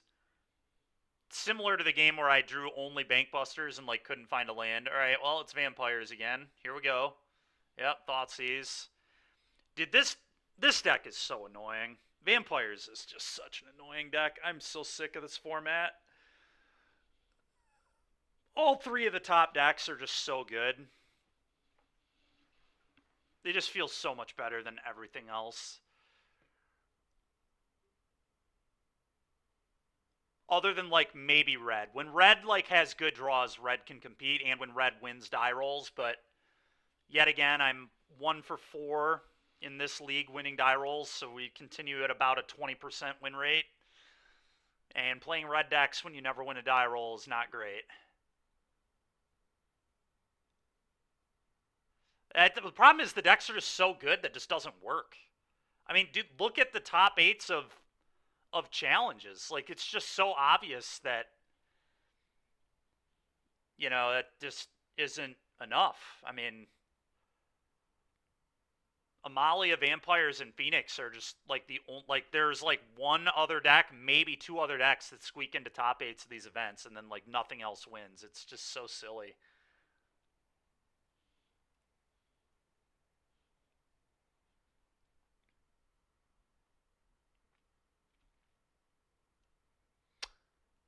All right, I'll just tap land go.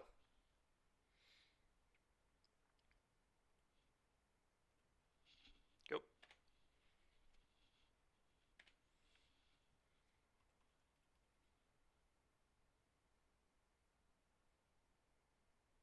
Actually, could I have picked up? Can this pick up Yorion? I think it can actually. I should have probably bought Yorion there, but I suppose it's something I can do next turn.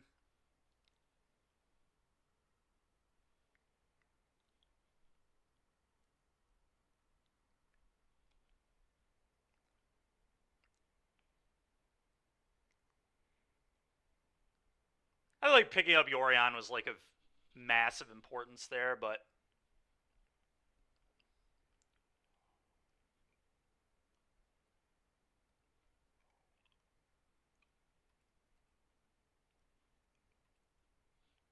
I'm also not even sure I can do that.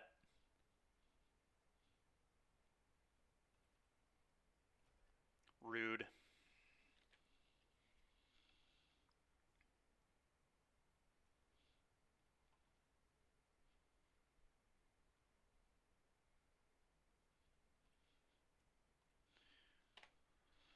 Go.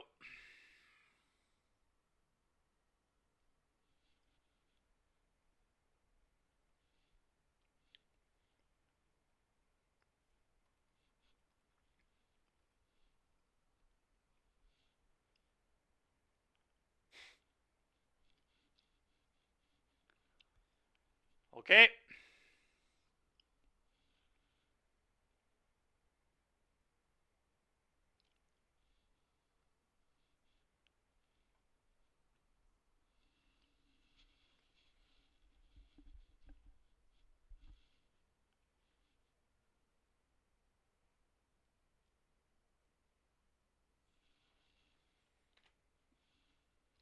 I guess I'll consider myself lucky that that was not Sorin Vainripper.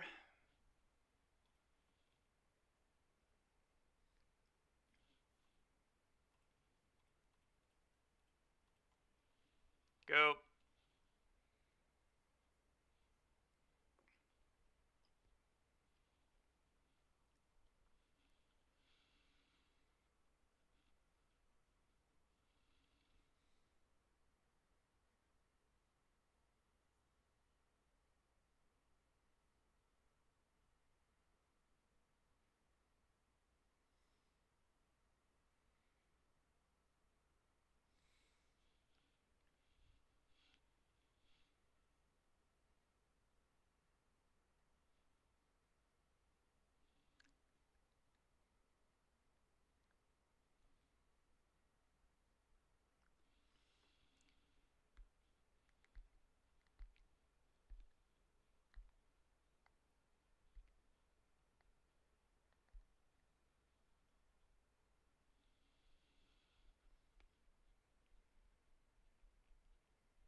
Taking a while here. This is interesting.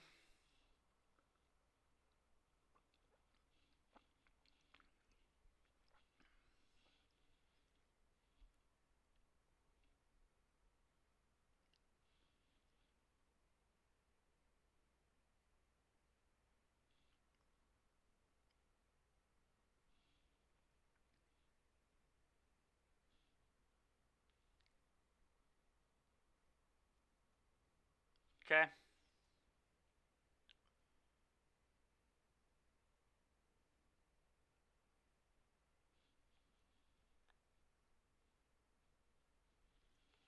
All right, that's got to be a good thing for me. Alesh, go.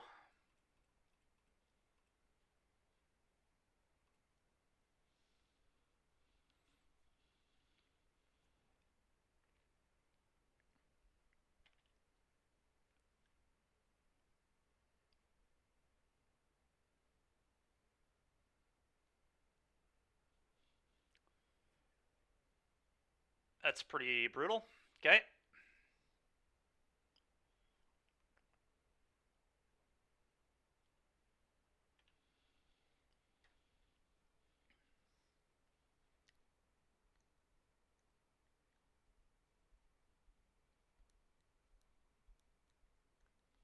Okay.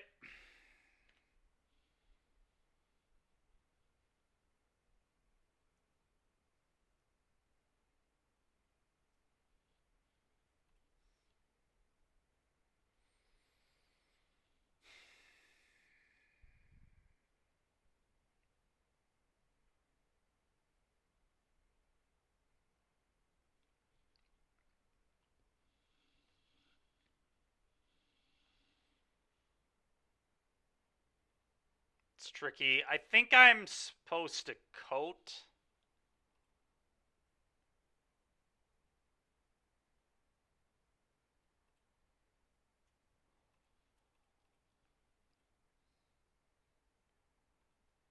And then pass, and then when they try to clone the Blood Tithe, I flicker it, I guess.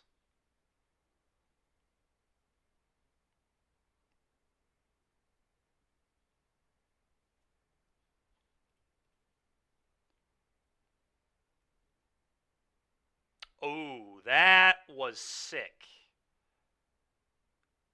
Now I think I just flicker this and eat the reflection.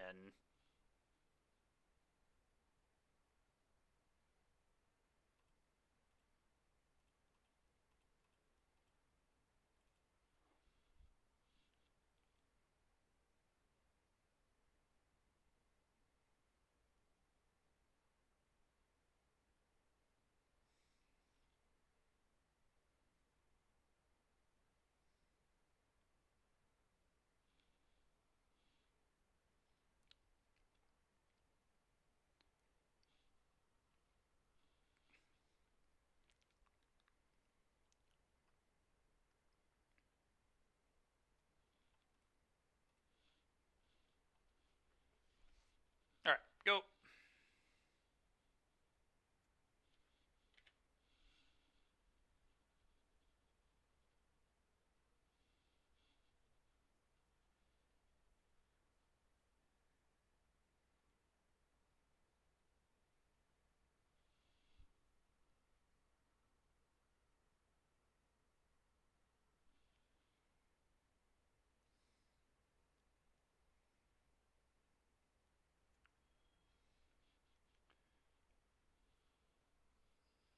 That's so gross. Yep. Yep.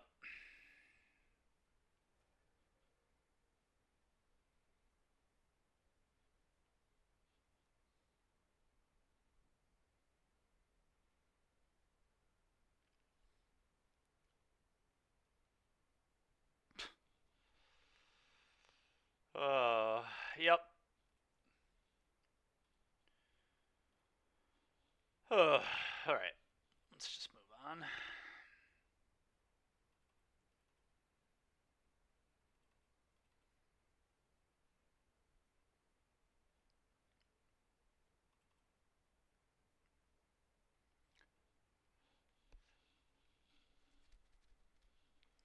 Holes did look really awkward last time. Aren't you excited for the Pio RC? I mean, whatever, man. If we all have to play Amalia, Vampires, or Phoenix, it's just what we have to do, I guess. Rave, yeah, 8 busters, definitely.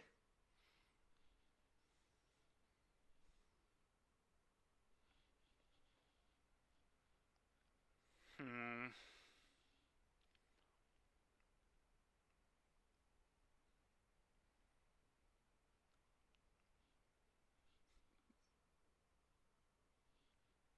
Yeah, the Vamps, the Amalia, the Phoenix, all of it's obnoxious, to be honest. Those 3 are just so obviously the best 3 decks.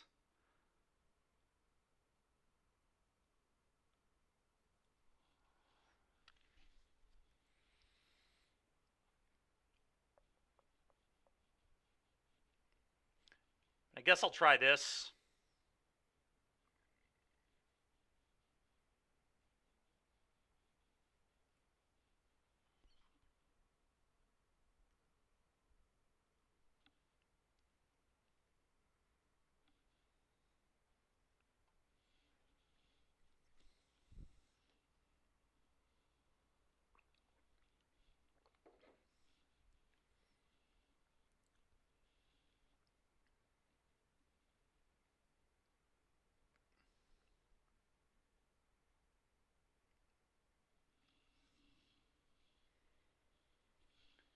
Yeah, it's felt like our deck does not have a very good Vampires matchup. We've been beaten pretty handily by all these Vampire decks. I feel like they've had pretty good draws. Alright, well, if this hand can't do it, I mean, I don't know what can, to be honest. This is about as good of a hand as I will ever open. I mean, here's how we lose. They just go Thoughtseize, take your counter spell, I don't draw another one, and they Vein Ripper me on turn 3. Let's hope that we draw more answers to it on the stack, but I mean, that is ultimately how I would lose. I don't think a single Vampire's opponent has mulliganed against me either. It's just been keep 7, keep 7, keep 7, keep 7. If this hand loses, this deck can go into the dumpster. Yeah, I mean, it probably is. All right, they take the Buster. Sure. All right. Leave me with the Pierce. I'm into it. Tome go.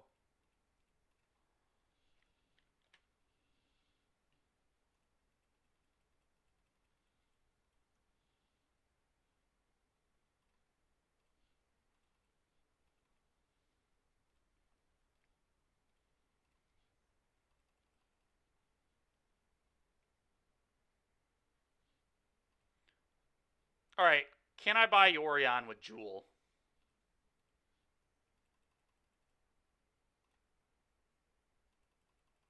No, I cannot. Okay.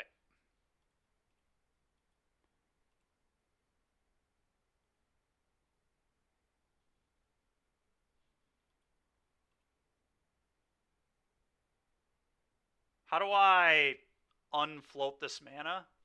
Usually if I just hit undo, it's good enough.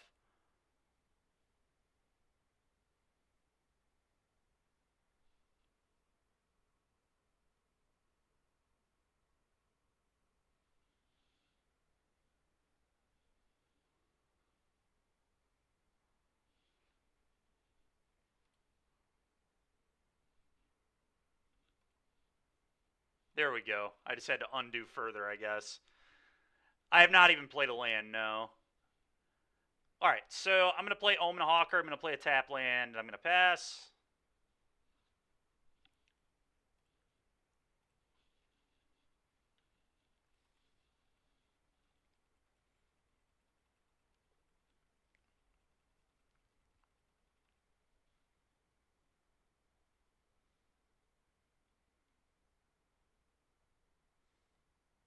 That's good. I don't care. Certainly not countering that.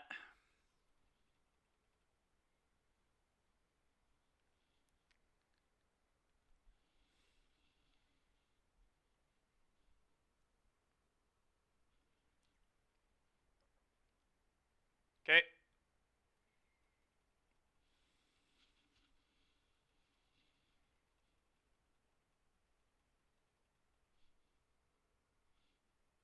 Yeah, I agree. Deal indeed. that's their turn, I'm certainly okay with it.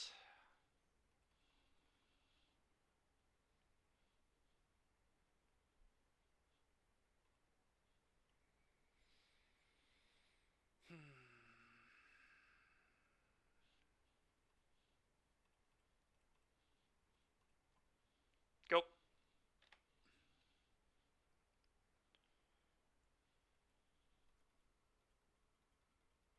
Giga Chad Mutavault attack. I mean, it makes sense.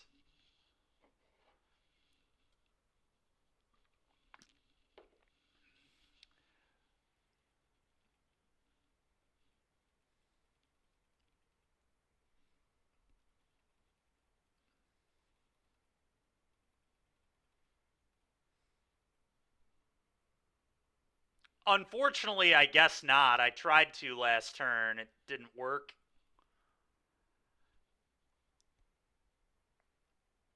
I don't know how the Meek Stone is worded versus this, but it's obviously different because you can use Might Stone to buy Yorion, so I assumed you could use this to buy Yorion too.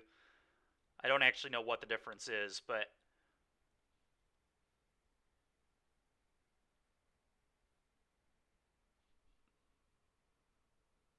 yeah.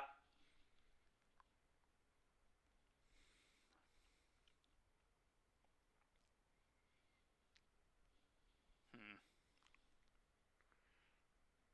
This is interesting. I can't Spell Pierce a Sorin here anyway. There's like some argument to just Yorion reset this.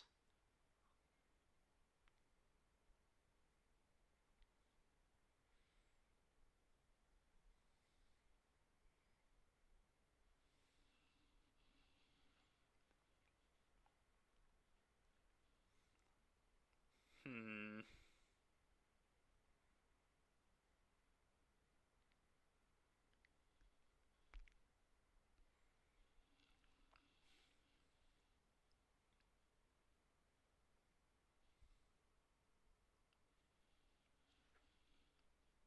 Yeah, I don't know what I want to do. It's kind of close. I could just jam the Loran too.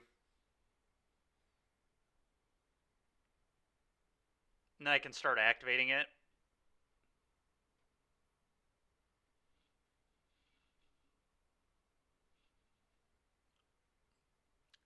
Yeah, it's close. I mean, yeah, it's dependent on if they have another untapped land, but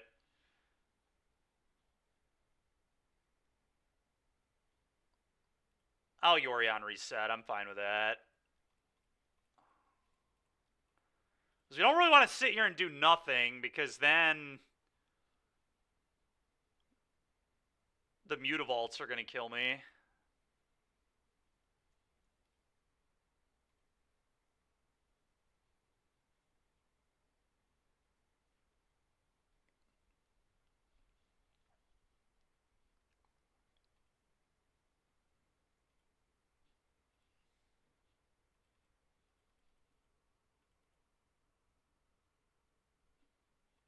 The problem is we don't have many answers to the Ripper, and they had the Bitter Triumph.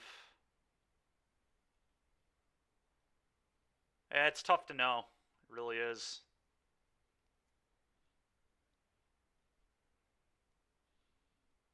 All right, that one I don't care as much about because we have the Loran, so that's okay.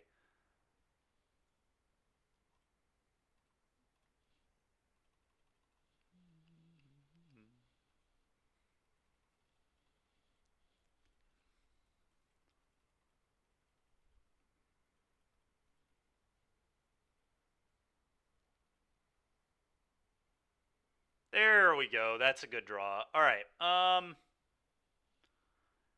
Kind of want to kill this, to be honest.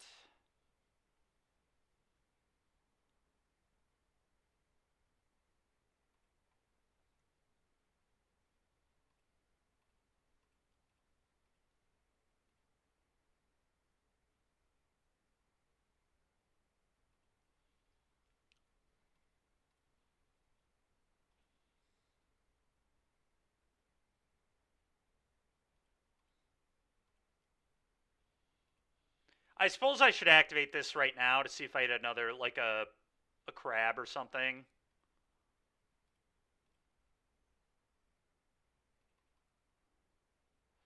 Okay, now I should leave up Crab, because then I can counter a Vein Ripper. Go.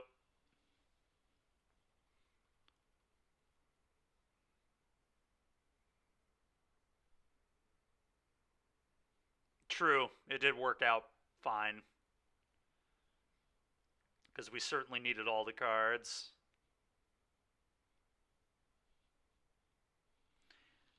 I think ultimately the Jewel deck is just the best as blue-black, but the reason for that is just because Sheoldred's Edict is such an important card right now. Because of Vein Ripper. And Fatal Push is obviously way better than Portable Hole, so it's just...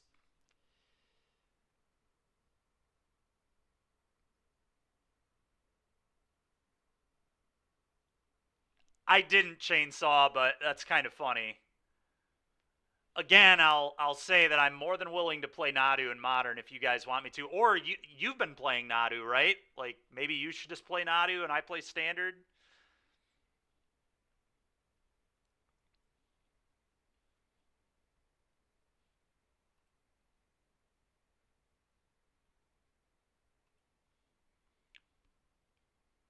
I'm actually going to block a Mutavault here.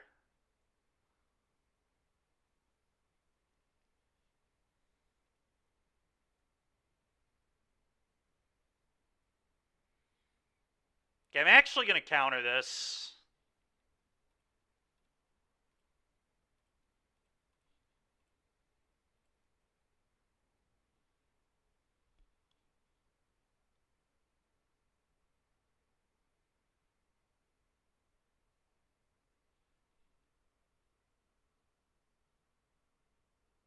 Sure. Is Goryo's good versus Nadu? Like, why don't we just play Nadu?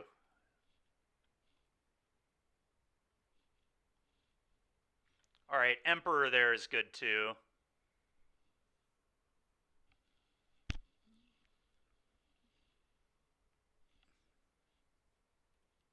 They can't understand what just happened. Yeah, that's fair.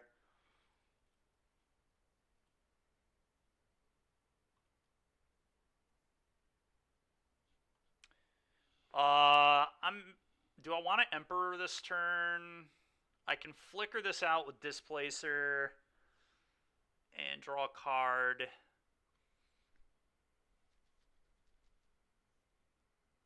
Pierce doesn't matter that much.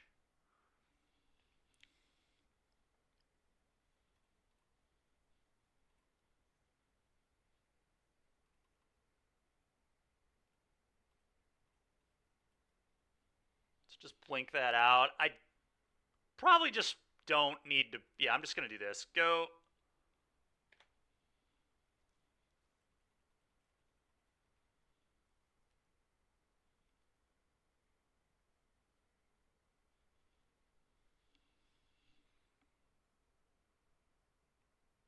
Oh, we can... Dude, Andrew probably has Shuko.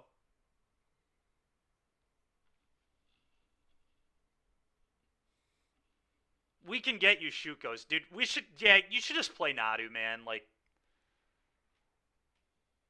Alright, well that was pretty good for me, because now I just get to pitch this crappy Enigma Jewel that's in my hand, so that couldn't have gone much better. Displacer against Kroxa is hilarious, by the way. If they escape this back in, I can flicker it and then it dies. Because when it enters, if it wasn't escaped, sack it. So that's a pretty hilarious interaction.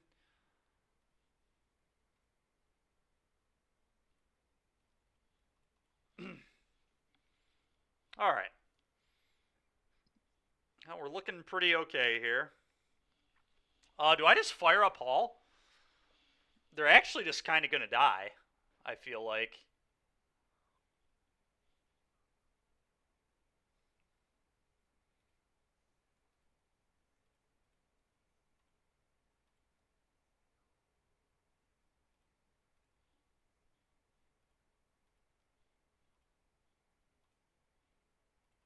Yeah, I'm definitely firing up Hall.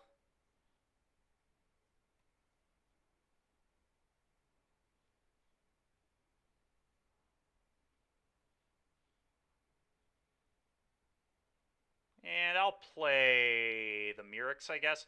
Combat.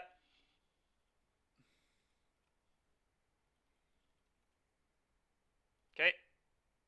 Go.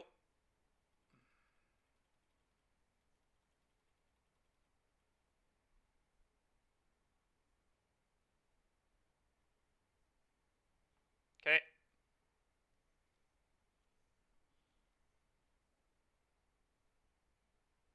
Yeah, I don't think they can beat my Displacer. Yep. I'll pitch the Coast.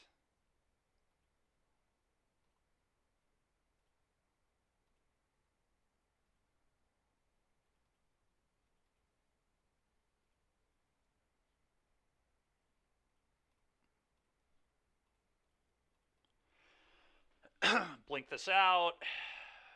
I'll discard Spell Pierce.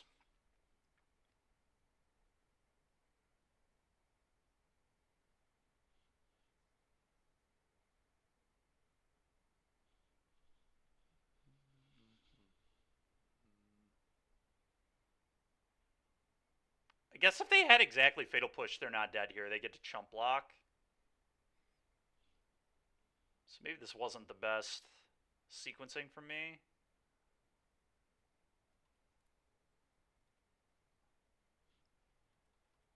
Probably not the best. All right.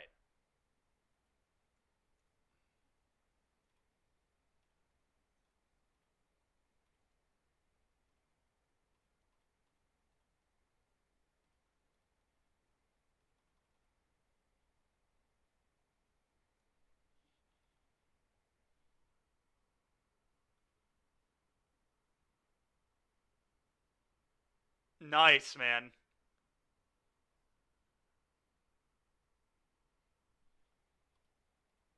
And wow, that stat against Goryo's is sick.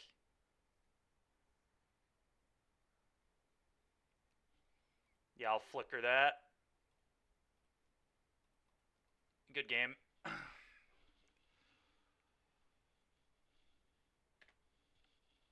All right, well, I believe this was, yeah, game 2, right? So we still have another game to go.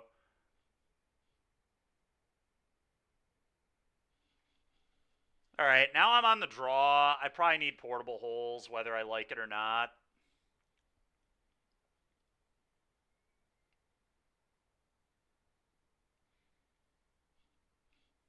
I think I'm going to shave Coats. I don't love Apparition either. In fact, I don't like Apparition at all. Let's just cut Apparition. I'm going to leave all my holes in. I wonder if I want more Stone Brains. Probably not, but it's an interesting thing.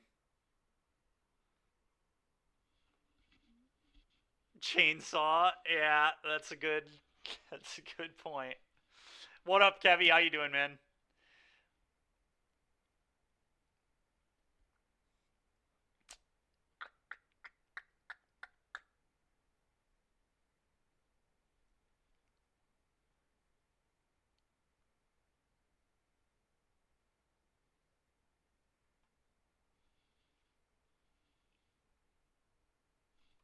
I'm gonna just see if the Stone Brains work, I guess. I don't know.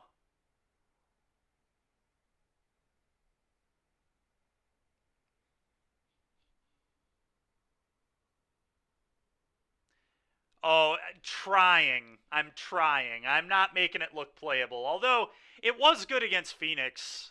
It did win us the match against Phoenix, but Vampires has just been crushing me. This is our third match against Vampires, and we're going to be on the draw in game 3. We lost our other 2. First one is against the Blue-Black Control Vampires list that won the challenge on Saturday, and the second one was Red-Black, just normal Vampires, and now we're playing against normal Vampires too. They better try this, but yeah, there you go. There you go. Asterix playable, yep.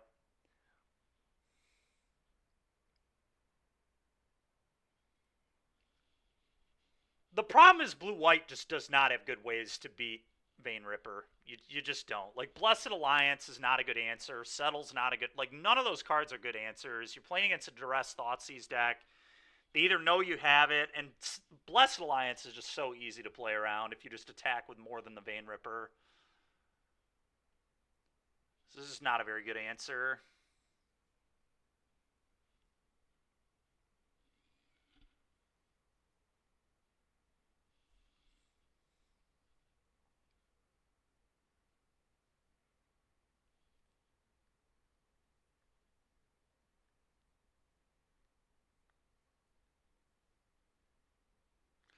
Yeah, they're not changing, DK.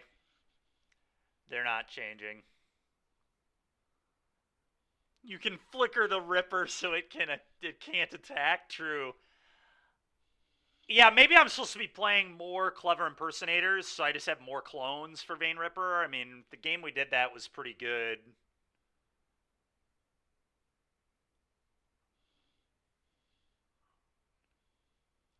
Yeah, I don't know. I really don't know. It's quite perplexing to know what to do in blue-white against Vein Ripper. It's just very difficult. If that thing hits the table, it's just such a pain. I'm going to keep. We might be able to Stone Brain them on turn 2.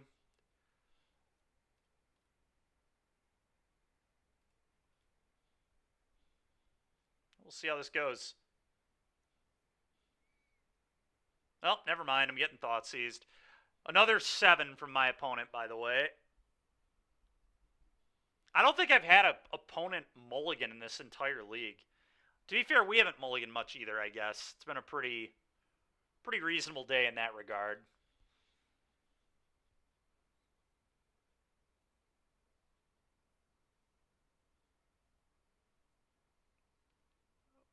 About what? What about Twitch Prime, Kevy? I don't know. It is, DK. Very unfortunate, yeah. Rabe. The problem is then they just hit 6 mana and hardcast it. And then you lose, you know what I'm saying? Like, that only works for so long. Also, against Thoughtseize, they just take your negate. Like, they just... Anyway. They probably have a kill spell for this, but that's fine. Because I drew this, and they took this, I don't need double white anymore. I'm definitely playing blue here. Whoop. Not what I want to play. Play this, go. Just make sure they're dead by then. Easy. Yeah. That's inherently kind of the problem with this format, I feel like, is that exact thinking. All right, well, if they have it, they have it. I can't do anything about it. I just have to play Jewel. Go.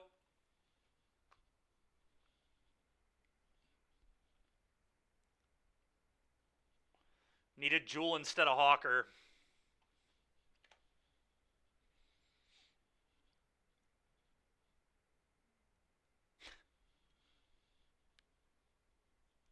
Oh, it was an uptick. Well, now I just rip their Vein Rippers and we actually can play. Okay, that's kind of interesting then.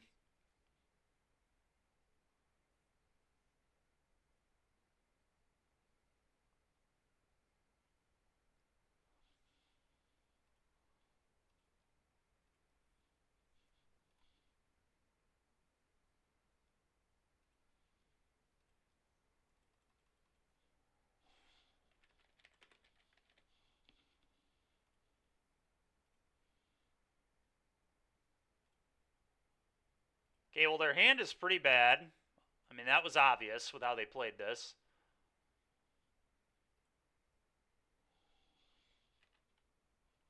All right, we just need to fade a draw here. If we can fade one draw, I feel pretty okay.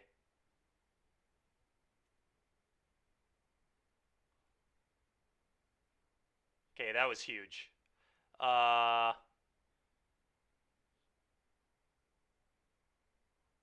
I guess I just pass. I'm just going to start making mites. Leave up, veto, make mites. I mean, the only card that is probably beating me at this point is Fable, and if I just don't let that resolve, Fable or Shieldred. Yeah. That's true, Kevy. That would be the case. I mean, we might just beat them with the Mirrex. I'm just going to start attacking them with Mites.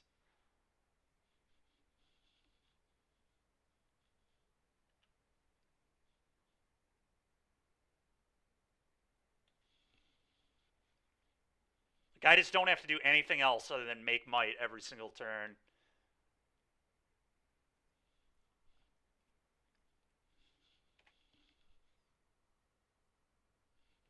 Yeah, it's a good one. It's a good card.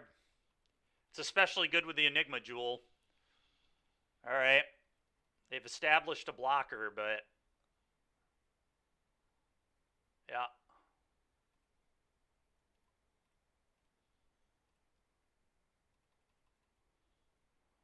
Should have tapped a little differently, but that's fine. Combat. 2 at you. Like, they literally have to kill a Mite here. I don't think they can take this hit. Wow. Okay. I'm just going to pass. Go. Just keep leaving up Veto Make Mite. These aren't blue-black cards. No, I decided to play the deck I built last week, Derek. Fable, no. Veto.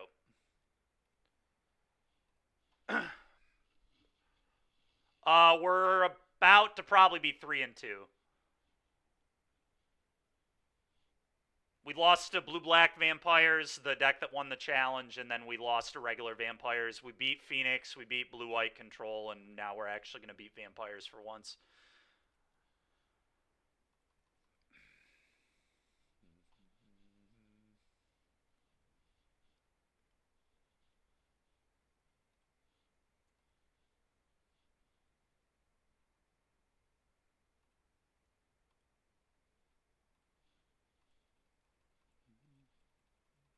Man, they just refuse to Bitter Triumph a Mite. It's so funny. Go. I don't really get their obsession with losing to the Mites, but they are certainly choosing to die. All right, well, pretty good results, honestly, for that deck.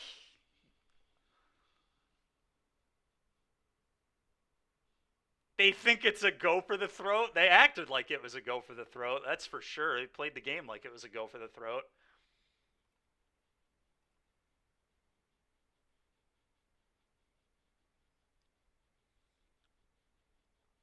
Yeah, no, this deck was cool, but obviously it's just not quite good enough. I mean, I feel like we were too weak into vampires. I feel like we just have to go back to the black version if we want to win games. Portable Hole is just not as good as Fatal Push at all. Shark Typhoon was a card that we really missed here too, I think. Typhoon's a good one.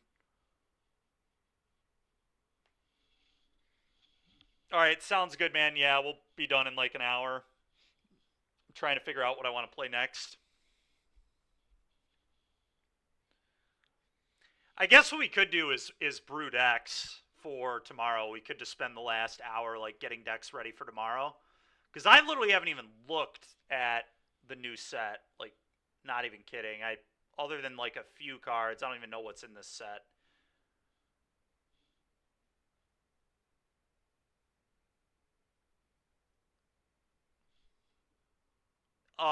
Yes, it is, I believe.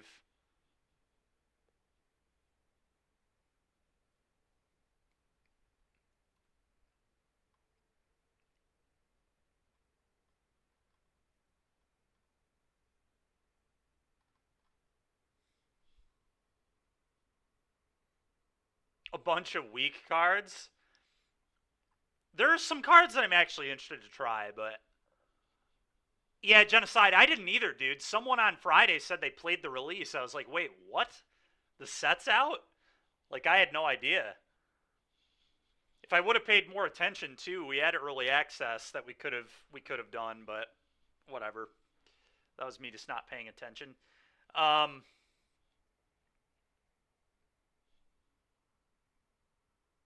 The new counter spell with Narset in play. The new hand hate spell is really interesting too. Sunspine Lynx. All right, you know what? Let's just pull up. Let's just pull up the set. I have no clue what is in this thing. Give me a sec here.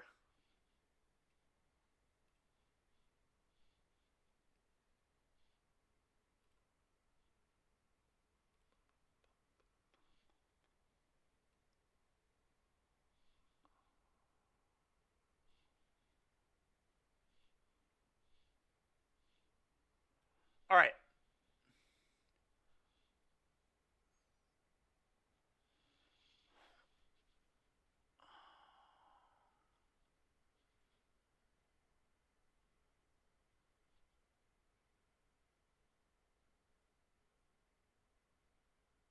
What the heck, dude? This ultimate is awesome. This Ral Crackling Wit card is cool. I don't know if it's good, but this is a cool card. What does this thing do? It's a 3/3, so it's probably unplayable because it dies to Fire Impulse, but yeah, it is interesting you can cast any card, though.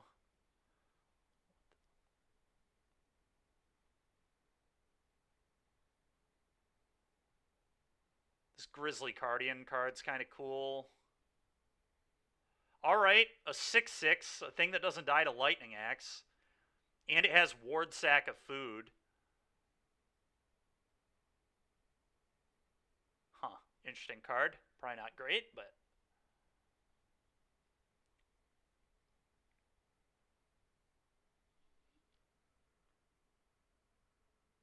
And it crews the Bronco. It does. All these cards cost too much mana. Alright, I know this card is sick.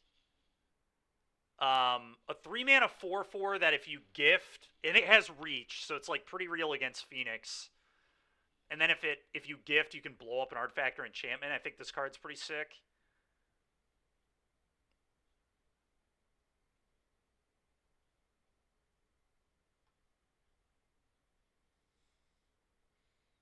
This Otter looks interesting.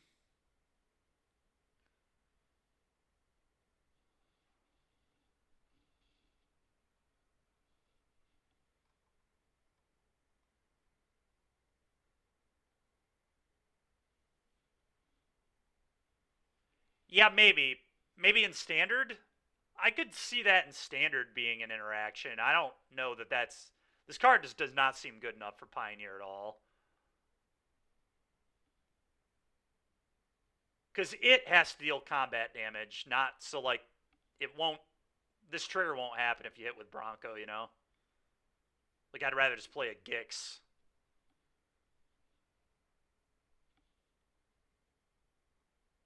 Otter gets... Oh, yeah, this thing's going to be really cool in your Reenact deck for sure.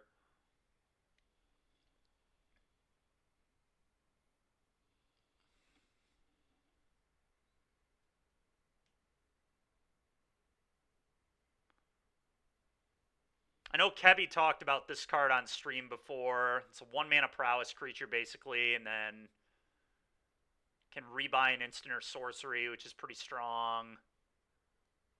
And then level 3, whenever you cast spells, you make otters. Okay.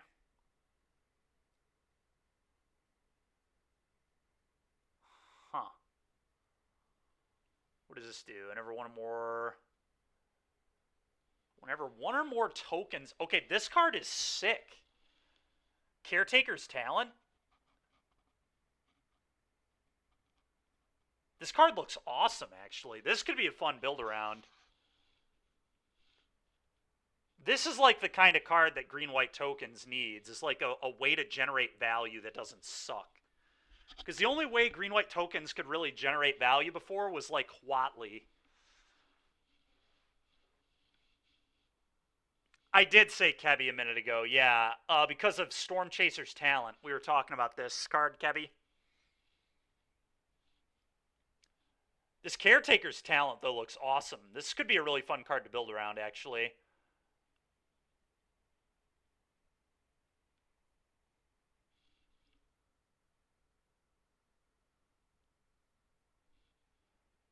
Which one? This one? Storm Chaser's talent or Caretaker? Probably Storm Chaser's, right? Anyway, let's look at the red talent. Whenever you cast a non-creature spell, you may discard if you do draw. Non-creature spells. Okay, so this feels like kind of a Storm card. Maybe. I don't know. Burn. Feels a little expensive for a red deck, but I don't know. Maybe it works. What does the green one do? Combat end of turn. Counter. Ooh, this... Okay, this is a really cool card, too. This could be cool with, like, Winding Constrictor style decks. Interesting. Seems, again, probably too slow, but... I don't know, maybe. Look at it. Whenever another frog, rabbit, raccoon, or squirrel you control enters, put a counter on this. Alright, this is a card I'll have to look at in Standard to see if there are enough frogs, rabbits, raccoons, and squirrels to make this good. That's such a... I mean, it's a pretty sick card. A 1-mana 1/1 Trampler that scales up is awesome, but you have to have enough frogs, rabbits, raccoons, and squirrels. It's so random. Yeah, Mike Caller will probably be a very good card in the future. It looks good. I mean, this is strong. A 1-mana 1/1 Trampler that gets bigger, but you just need enough frogs, rabbits, raccoons, and squirrels, you know? What does this thing do? The Valley Quest Caller. One or more rabbits, bats, birds, and or mice. Okay? When they enter, you scry 1. Other rabbits, bats, birds, and mice get +1/+1. Dude, this is so silly. Such a funny... That's such funny typing to have to keep track of. Alright, you can cast non-creature spells as though they had flash. Dude, this is ridiculous. Birds, frogs, otters, and rats. I'm... Dude, these cards in Limited are going to be so annoying because you're definitely going to mess... I'm going to mess these up. I'm going to forget which one does what and have to read them like 1,000 times. This is so stupid. One of them is otters, frogs, birds, rats. The other one is rabbits, bats, birds, mice. And the other one is raccoons, frogs, rabbits, squirrels. It's just such nonsense. That's cool, Kevy. I mean, this thing's a raccoon. So it checks the box for the type. I mean, this is a very playable card. A 3-mana 4/4 with reach that also can disenchant stuff. You skipped pre-release for a reason. Fair. Alright, what does this thing do? Essence Channeler. I mean, we didn't even read these yet. I suppose I should. Oh, great. If a lizard, mouse, otter, or raccoon. So now we got lizards. At least all of these, like, are the type. So that helps, but...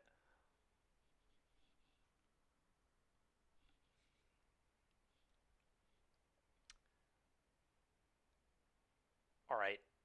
These cards look... Oh, squirrels, bats, lizards, rat. Alright, I'm done looking at those. I'm done thinking about those cards right now. Essence Channeler, as long as you've lost life, has flying and vigilance. Whenever you gain life, put a counter on it. Whenever it dies, put its counters on target creature you control. This card's pretty interesting, actually. And it's a bat cleric. Okay.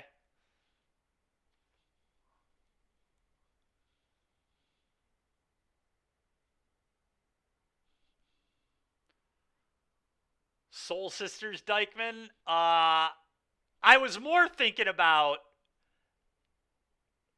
if a card like... I mean, it's probably not good enough in Amalia, but... Do we... I don't know that we have enough Soul Sisters in Standard. Is Lunarch Veteran rotated, right? Midnight Hunt's not legal anymore, so we don't even have Lunarch Veteran anymore. What does this thing do? Can't be blocked by creatures power 2 or greater. It attacks.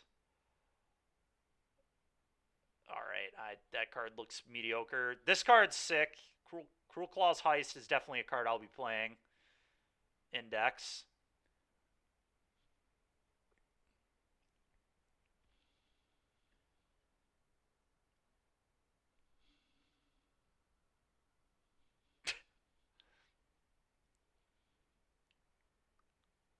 Oh, this card right here. Keen-Eyed Curator is nuts.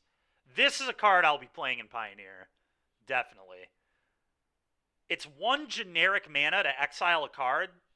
So, like, you can literally, like, Coco into this thing and then just make it a 7-7 with Trample against Phoenix. Like, eat their yard, make it unkillable, and then just pound them. So I'm really excited for this card. And this card is actually another, it's a raccoon. Ooh, another 1-drop. All right, I'm kind of liking what I'm seeing for green aggro in Standard, though, to be honest. I don't even know what this thing does yet, but it's a playable 1-drop because it has 2 power. Offspring, pay an additional 2 if you do. Create a 1/1 token copy, trample, target of a spell or ability, put a counter on target creature you control other than that creature. Okay. But anyway, all of these trigger the Might Caller. So this is already, I mean, 1, 2, 3 creatures that would go in the green aggro deck in Standard. So that's kind of cool.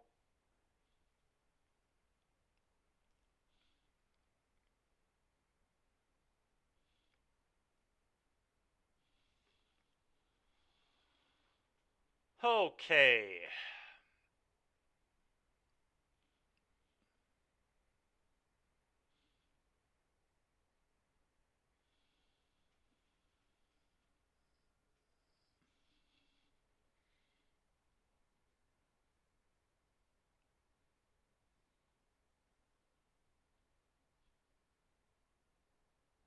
Oh, this card's awesome.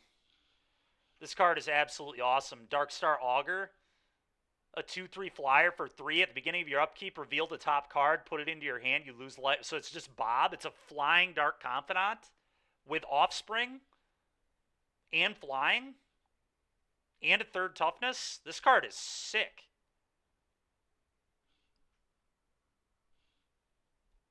This will be a good card in Standard, I would imagine. It does get cut down, which is a little sad, but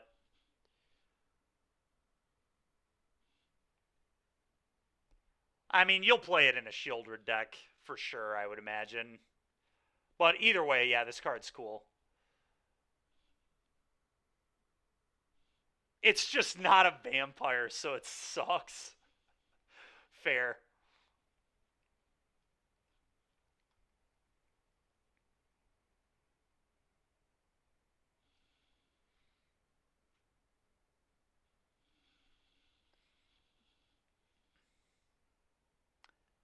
All right, this card is kind of interesting. A 1-mana 1/2 landfall. Whenever a land enters, it deals 1 damage to an opponent, and then if you can copy it, kind of cool. All right, another 1-mana green creature that is a frog that has 2 power. Oh wow! At the beginning, oh, but this is a force, isn't it? At the beginning of your upkeep, return another. If you don't, put a counter. Oh no, it's a May. This card is crazy. Am I reading this right? At the beginning of your upkeep.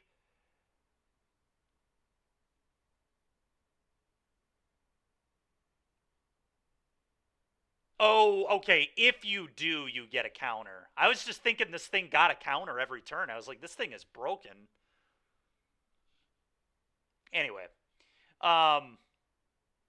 Oh, this thing? Haste, prowess.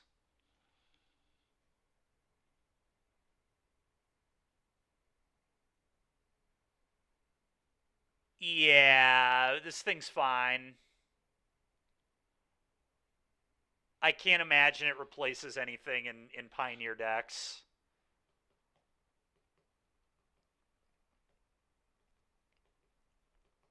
What does Mockingbird do? This looks interesting. 1/1 for blue and an X. Enters a copy. Okay. It's just basically a clone 1/1 fly. Okay, this card kind of mediocre, I think. I like the Swan a lot. I just wish it had a 4th toughness for Pioneer, but whatever. Genocide and I were talking about how angry we are that this thing doesn't have a 4th toughness for Pioneer. In Standard, it's probably going to be fine, but...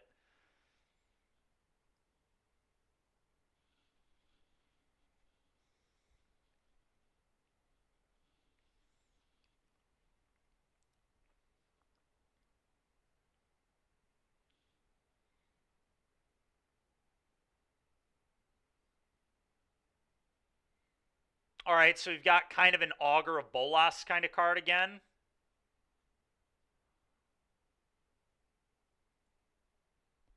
Interesting. But it hits any non-creature, non-land, so it can hit... So it's better than Augur by a pretty significant margin. It's also a wizard for Wizard's Lightning, which is worthy of note. But it can, like, hit Fable. Fabling this thing is crazy. You just, like, keep Fabling it and digging. That's kind of sick. This card seems pretty good to me.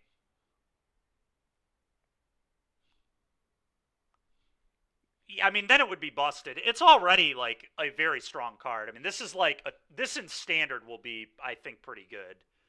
And I could see this being good in Pioneer, too, honestly.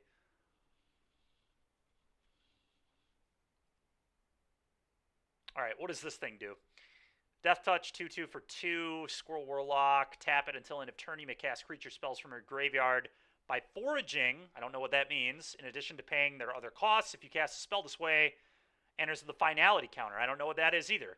To forage, exile 3 cards from your graveyard or sack of food. Okay, finality means if it would die, exile it. I kind of assumed, but...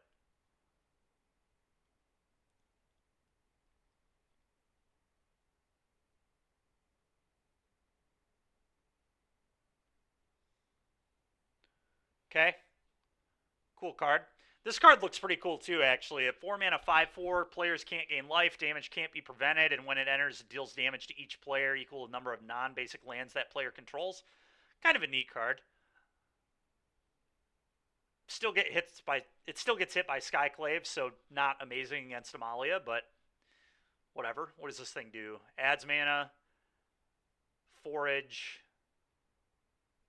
add 2 mana in any combination of colors, search your library for a squirrel, reveal it, put it in your hand, shuffle. Okay.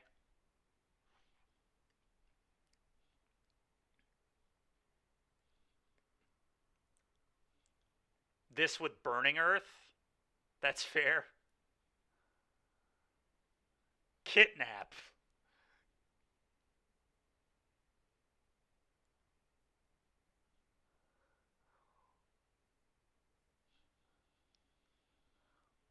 Gift a card.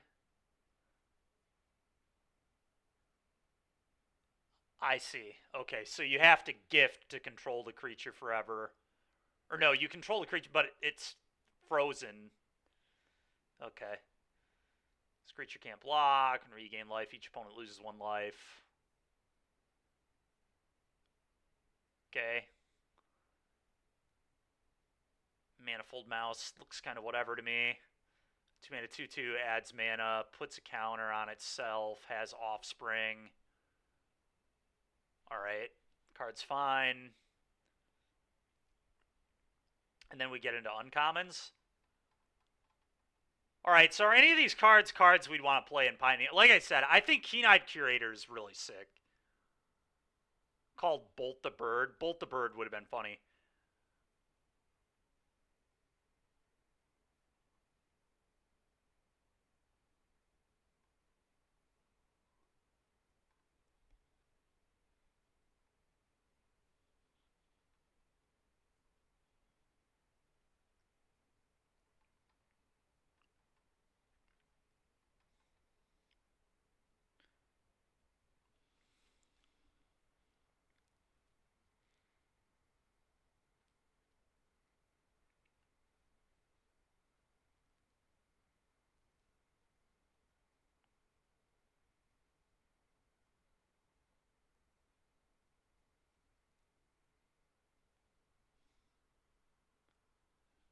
The weakest set you've seen in a while? I mean, it doesn't look busted, but there definitely look like there's some good cards. I mean, I am more than okay with them underpowering sets. We do not need 7 format staples per set. You know what I'm saying? Like, and the set doesn't look that bad, man. Like, there are definitely some cards that'll see play.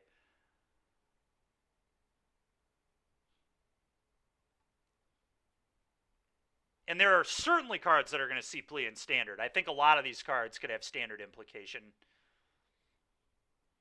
And I haven't even looked at the uncommons yet.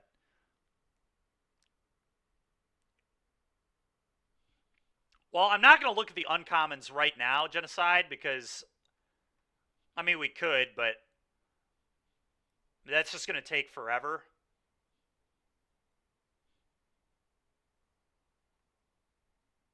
And I kind of want to start maybe throwing some deck ideas down.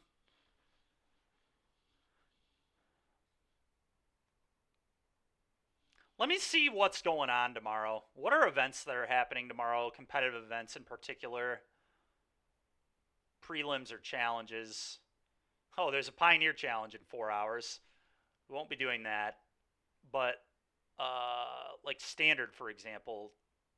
Okay, I can't see... Okay. There's a Modern Challenge tomorrow, right? Okay, there's a Modern Prelim in the morning. All right, so... I think it's not showing events for tomorrow because there's an update tomorrow, so we'll have to kind of check things out then. Because I assume there's an update if the new cards become available.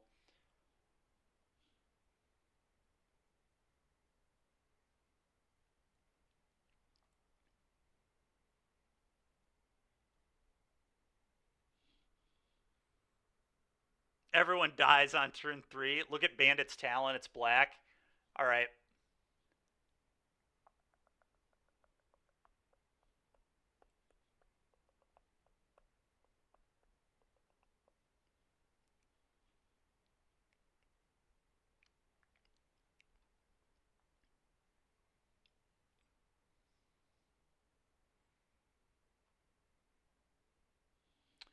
Talon enters each opponent. Okay. Oh, so it's like a rack.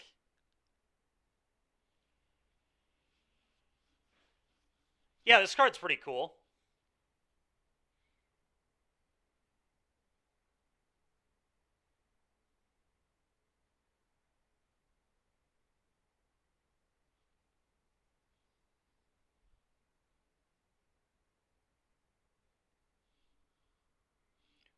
Yeah, rack that can draw cards. Yeah, I mean, you have to dump a lot of mana into it, but... Yeah, it's a cool card.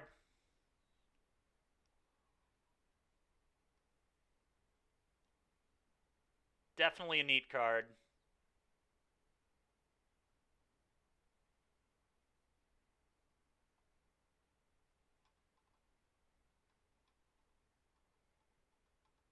All right, so my question is, can I see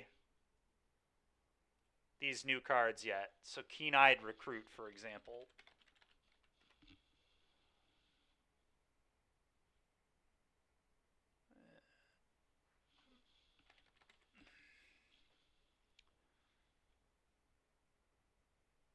Yes, I can.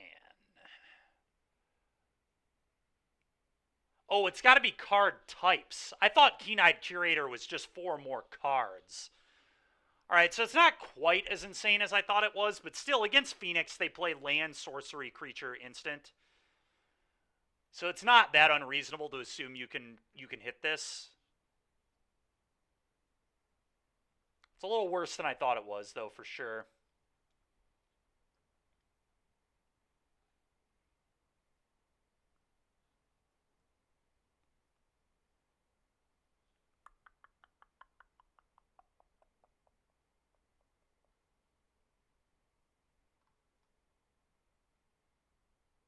I also think we probably have to be red-green if we want to be competitive.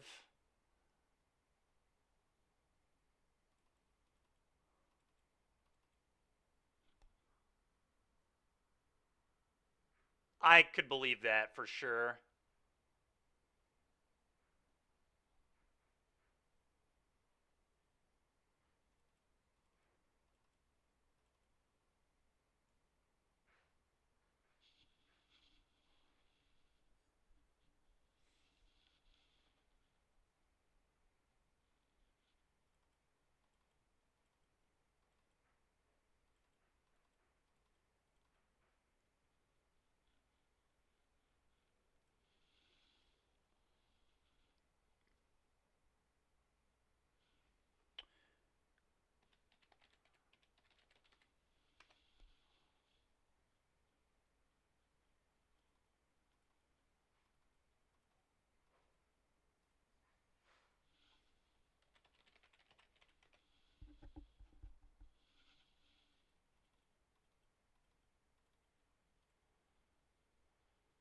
Okay, so I'm not sure if Lovestruck Beast is even good enough these days.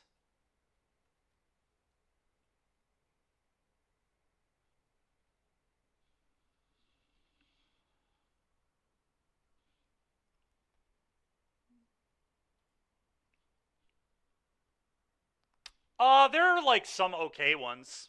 Definitely some okay ones.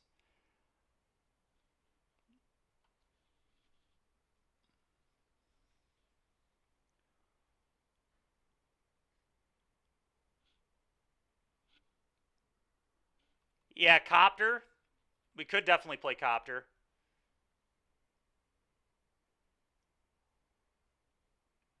Copter's a little awkward because it's not a Coco hit, but we could play a couple. I'm not going to play 4, but I could see 2 or 3.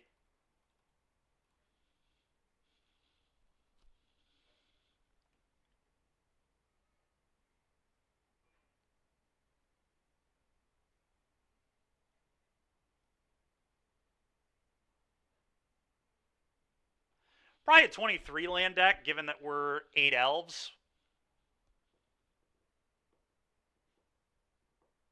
Also, the last time I played this kind of deck, we played 6 elves. So we don't necessarily have to play 8, but especially because we're going to board some out against decks like Vampires anyway. And Phoenix. Yeah, I don't actually think playing 8 is probably right. I don't think I want to play those kind of cards in Pioneer. I think we just want elves. Because I think I want another Pick Your Poison.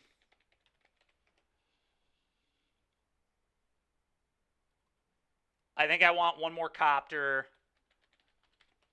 And then I definitely want to play 26 creatures. We've got Ferocity for Amalia. We've got Curator for Phoenix. Ferocity could be okay against Vampires too, I guess, but it's not great. This deck's Vampires matchup's just not going to be good. I don't know what to do about it. I mean, maybe it'll be okay, I guess.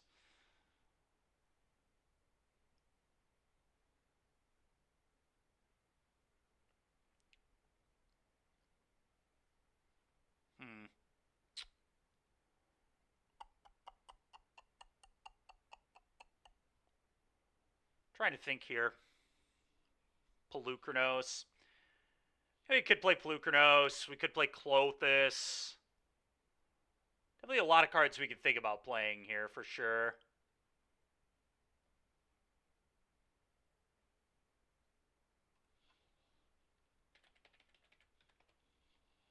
I think I'm going to main deck a Klothys. Maybe just one Ronus. Oh, we could play that new thing. We could play that new 4/4 reach guy. That's probably what I'm supposed to do, honestly. This thing, Scrap Shooter. This thing's pretty nice.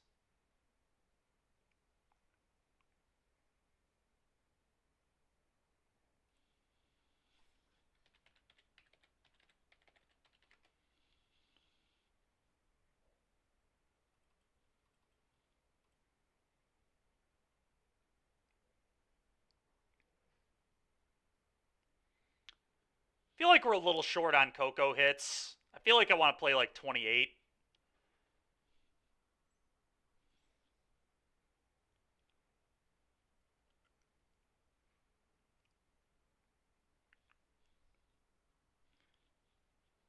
Yeah, we could play another elf.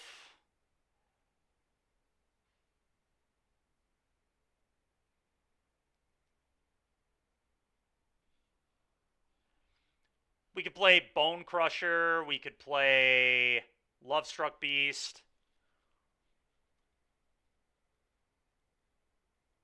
Problem is then we have so many threes, though.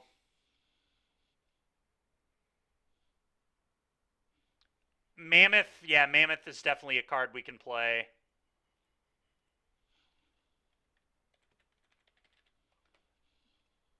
Actually, yeah, the last time I played this archetype, we did play a couple Mammoths, so I'm down with that.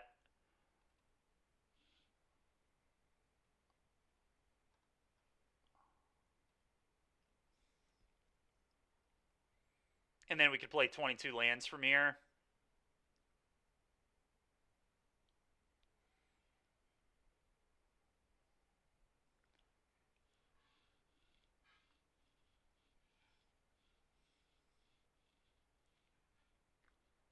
Hmm.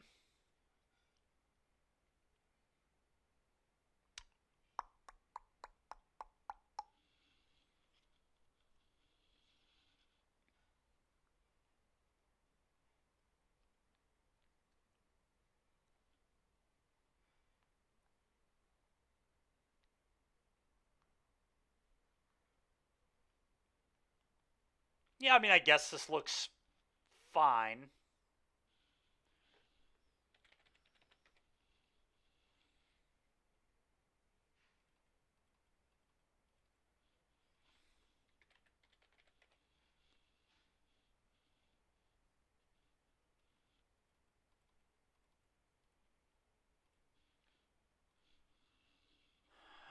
Yeah, we'll figure out the board in a minute.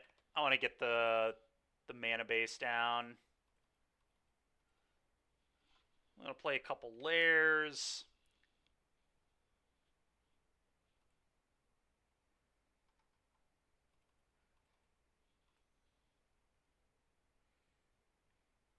I feel like we may be punting by not playing Lovestruck Beast or Bone Crusher Giant.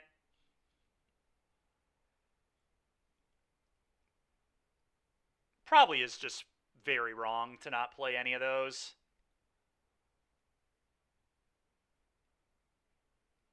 In fact, I have no removal other. Yeah, I think the Copters should maybe be Bone Crusher. It's gonna make our Cocos better too. We don't need to main deck Klothys necessarily either. I think I'm gonna do this. Bone Crusher's bad into Phoenix, but I think it's fine into Vampires and fine into Amalia. It's not like good into either of those, but it'll also help our. This helps our curve too, as being a 2 and a 3. And Lovestruck Beast interests me as well. Maybe this is a sideboard card.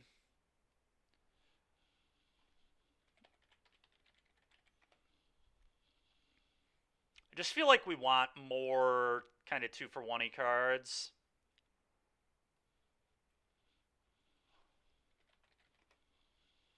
And I'm just going to play 4 layers. Alright. Pathway.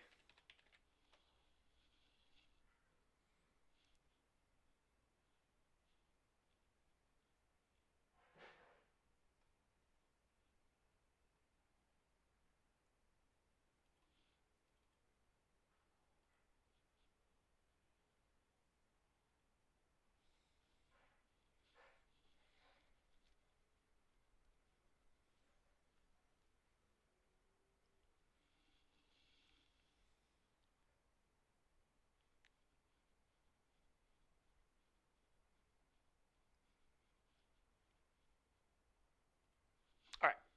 Boseiju.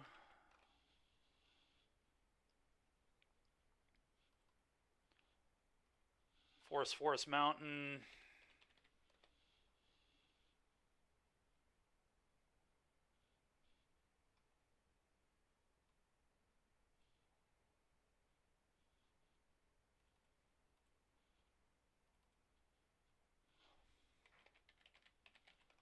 gonna do something like this, probably.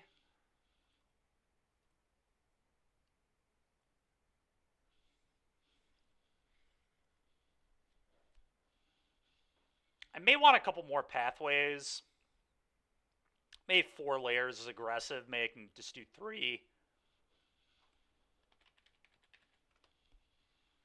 4 is probably pretty aggressive. Something like this.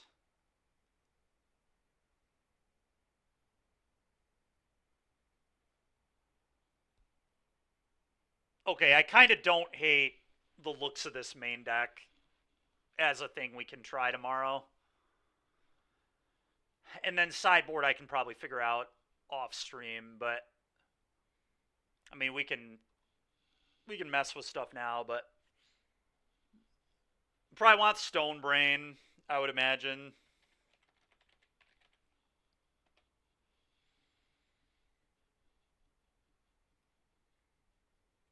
For like combo decks. Probably want the 4th pick your poison.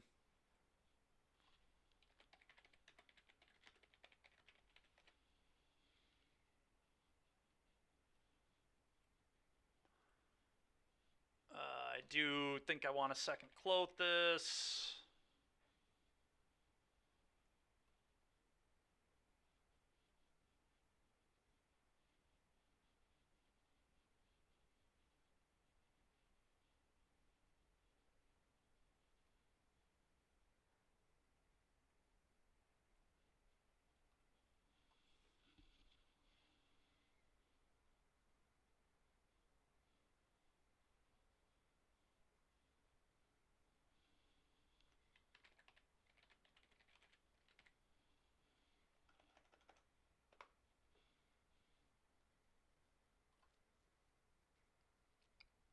I know I can't hit this on Coco, but this is a interesting one.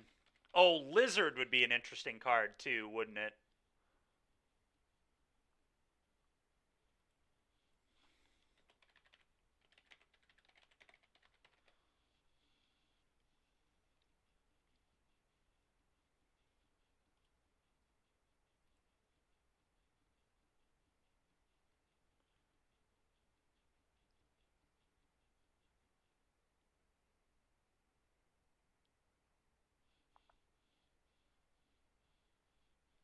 Hmm.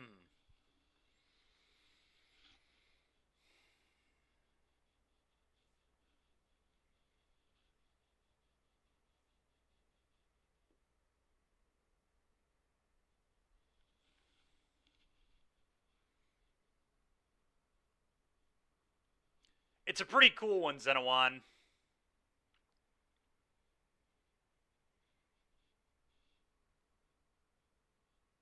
It's kind of like a different Scavenging Ooze. But I think this one's going to be really good against Phoenix. Yeah. A really nasty one to Coco into, though, because you can Coco into it and then just make it a 7/7 immediately. Yeah, I think it will be good for Pioneer. Hopefully.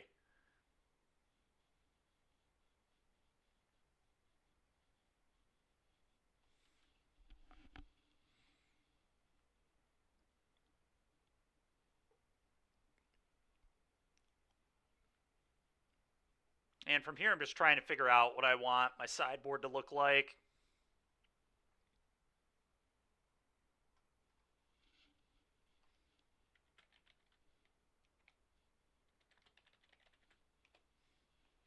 I don't even know if Quakebringer would necessarily be quick enough, but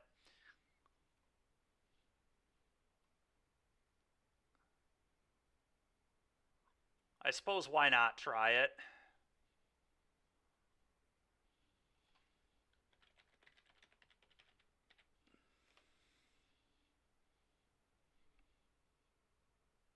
Yeah, but it's only 4 mana, so it gets hit by Skyclave. So I think that's bad. The reason this card is good is it can't get Skyclaved. But yeah, the card's cool. I did see the card.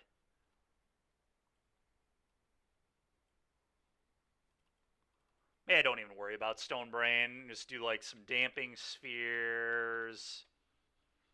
Actually, is Damping Sphere better than Lizard? It might not be. Maybe we want to mix.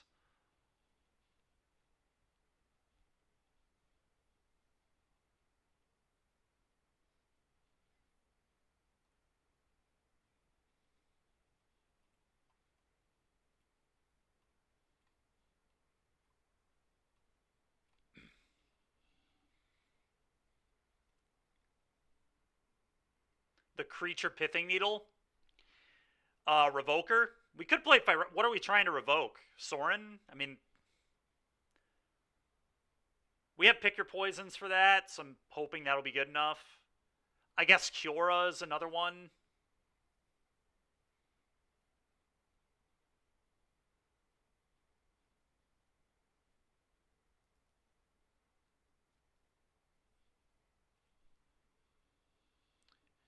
I think it is Genocide, yeah.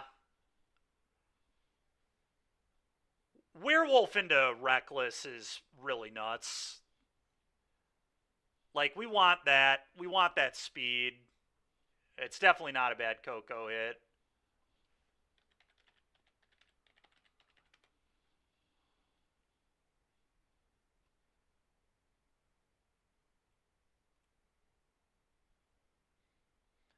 Maybe we don't need all this Klothys. With all these Keen-Eyes and the Mage Banes, our Phoenix matchup might not be that bad. And all the picks for Shredder. I do like Klothys for aggro decks, though. Yeah, I kind of want Klothys for the aggro decks. I feel like we need some cards for green. I mean, Scrap Shooter's like okay against them, but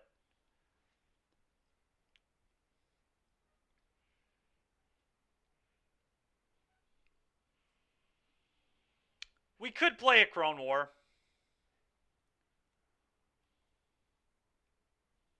All right, so right now, let's just talk about our matchups. So this would be the Phoenix package, and Scrap Shooter would also probably come in because it's just better than some other cards. So this would be our Phoenix package. We would cut all the Ferocidons. We would cut all the Bone Crushers. And probably would cut 2 Elves. I mean, that seems pretty reasonable to me. I mean, that's a good Phoenix package. What would our like mono red package look like? We'd bring in Pick. We'd bring in these. We'd bring in these. Magebane Lizard's a maybe. Yeah, Rampaging's like fine against green. I'll give it a fine. If you get it going quickly, it can be good.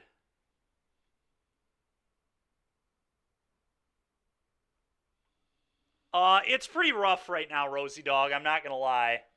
It is a very much 3-deck format. I will not be playing tonight. I might play tomorrow I won't be playing the modern one. I will probably play challenges starting on Thursday again. I'll probably play the Thursday one. I might play the Friday one. Might play the Saturday one, and I definitely might play Sunday now. I might start playing standard challenges because it sounds like I'm going to play standard in Madison. So I want to start learning that format again.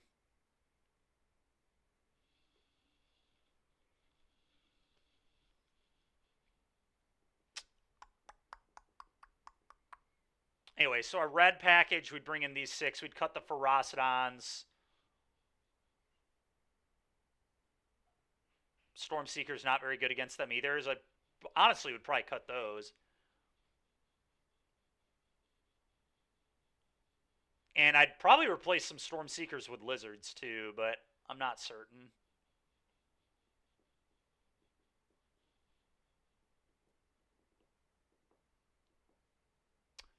All right, let's talk about the Vamps. Against Vamps, we'd bring in probably just these 6 again. Again, I'd probably cut. I don't really like Ferocidon much.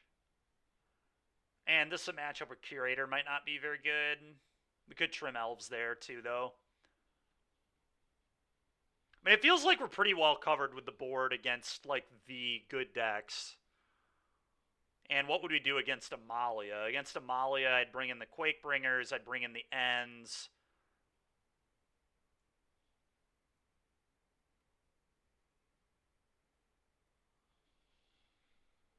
This is all I would bring in against Amalia, which is a little awkward.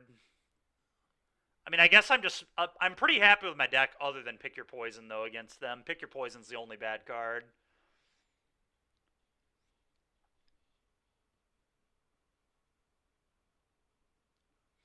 What was the last part? I think I was just talking about what challenges I'm going to play this weekend. I'm going to probably try to start playing the standard challenges on Sunday nights.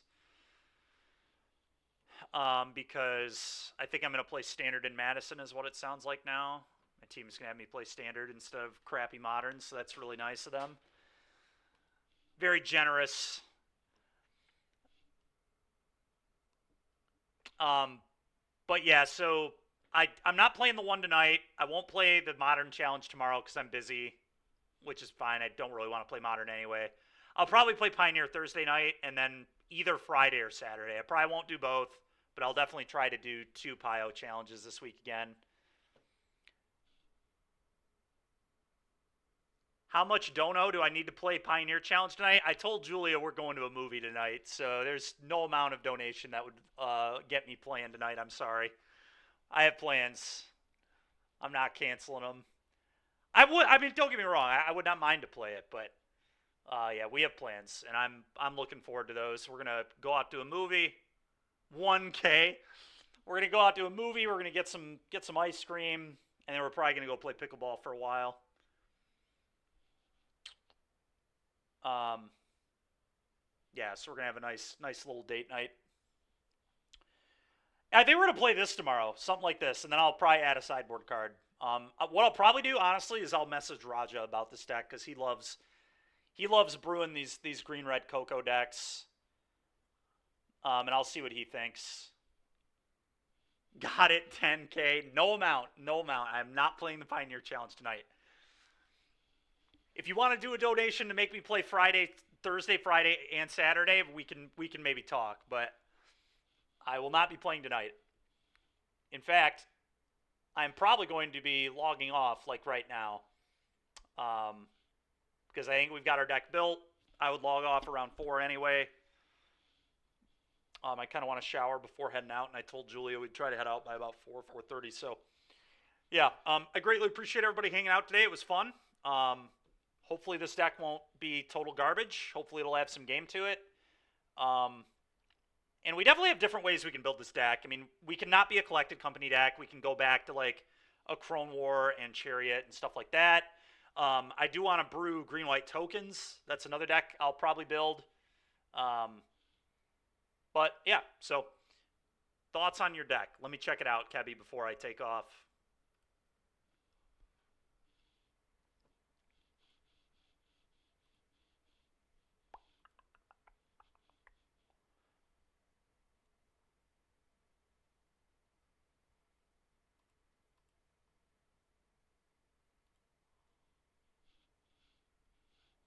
All right, whatever.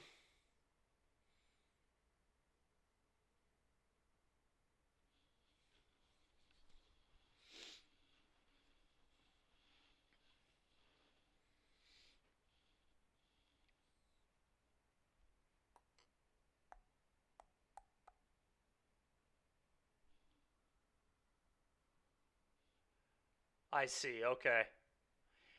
It's interesting.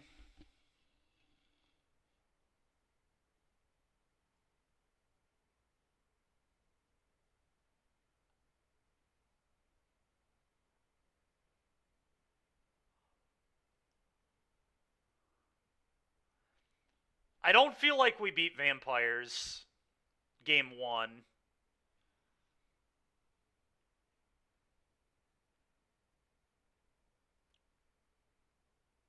Very often. I mean, we can, but I think it's pretty difficult.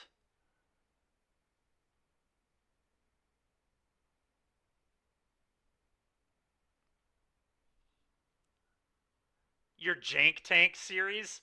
I don't like Furnace Punisher. I'd like to play a different card than this, but I like a lot of the other stuff going on. I also think we could play a lot more Field of Ruins. And we could maybe play Sunken Citadel.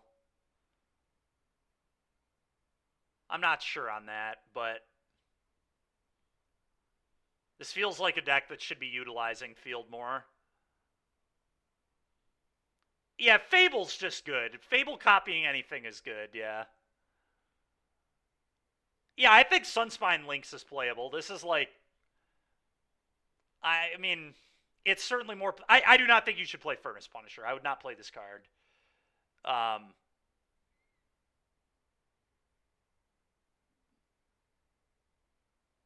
Like, this should maybe just be Ferocidon. I'm also curious about Tome over Buster. But your deck probably needs the life gain, so it probably makes sense. Well, I just don't think Punisher is a playable card in Pioneer at all. I don't think this card's very good. At all. And it's a Nombo with your Angers, too. Like, Dino might be bad for that same reason. Like, they both might be bad. But at least Dino, like, just beats an archetype, you know? Like, this card is pretty... Like, and Dino is also kind of awful. Like, Dino is only good when you get paired into Amalia, which your deck might be pretty reasonable into Amalia anyway, but it doesn't hurt to be really good against one of the top two decks.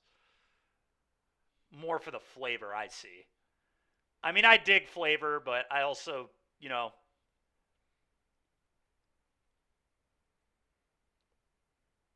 don't like playing really bad. I just don't think this card is remotely good. Like, Dino might also be bad, but at least it has a matchup where it's really good.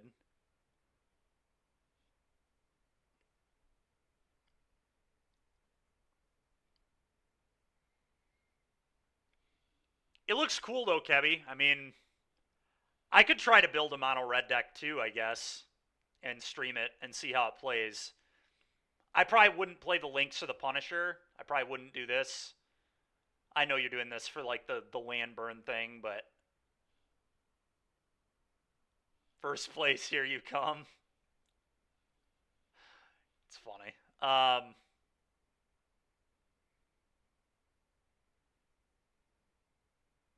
Yeah, one thing I don't love is game one Vein Ripper seems just so bad for us too. I hate decks that are super cold to Ripper game one.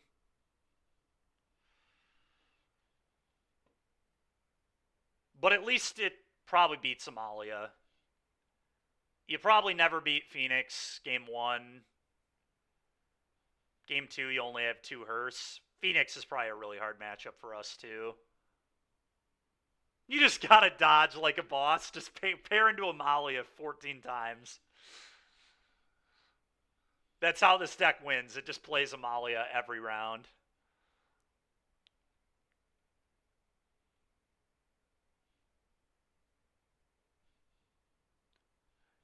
Well, yeah, I mean, that's so cope, man. That a good Phoenix player is not going to let that happen. They're just going to kill their own birds in response to anger and then buy them right back. Or they're going to extra turn spell you, or they're going to have, you know, had drawn two cards and put counters on one. You know, I mean, there are so many ways they can play around this. They can also just spell pierce this. They can negate this. They can gust. I mean, that's post board games, but game one they can pierce it, obviously.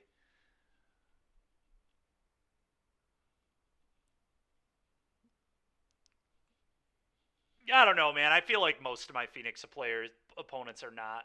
Are I feel like my Vampires opponents are the ones that are usually weaker. Most of my Phoenix players know what they're doing. We have run into some that play like they've lost their minds, but most of the time our Phoenix players play reasonably.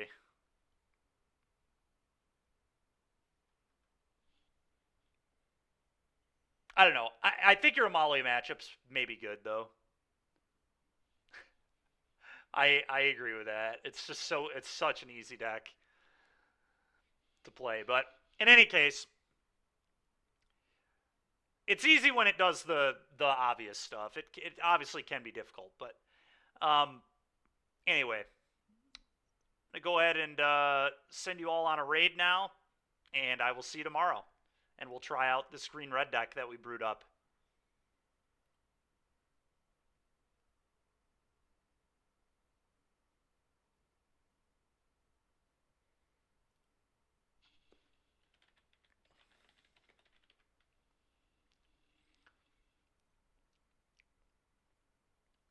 Let's hit up Doomwake.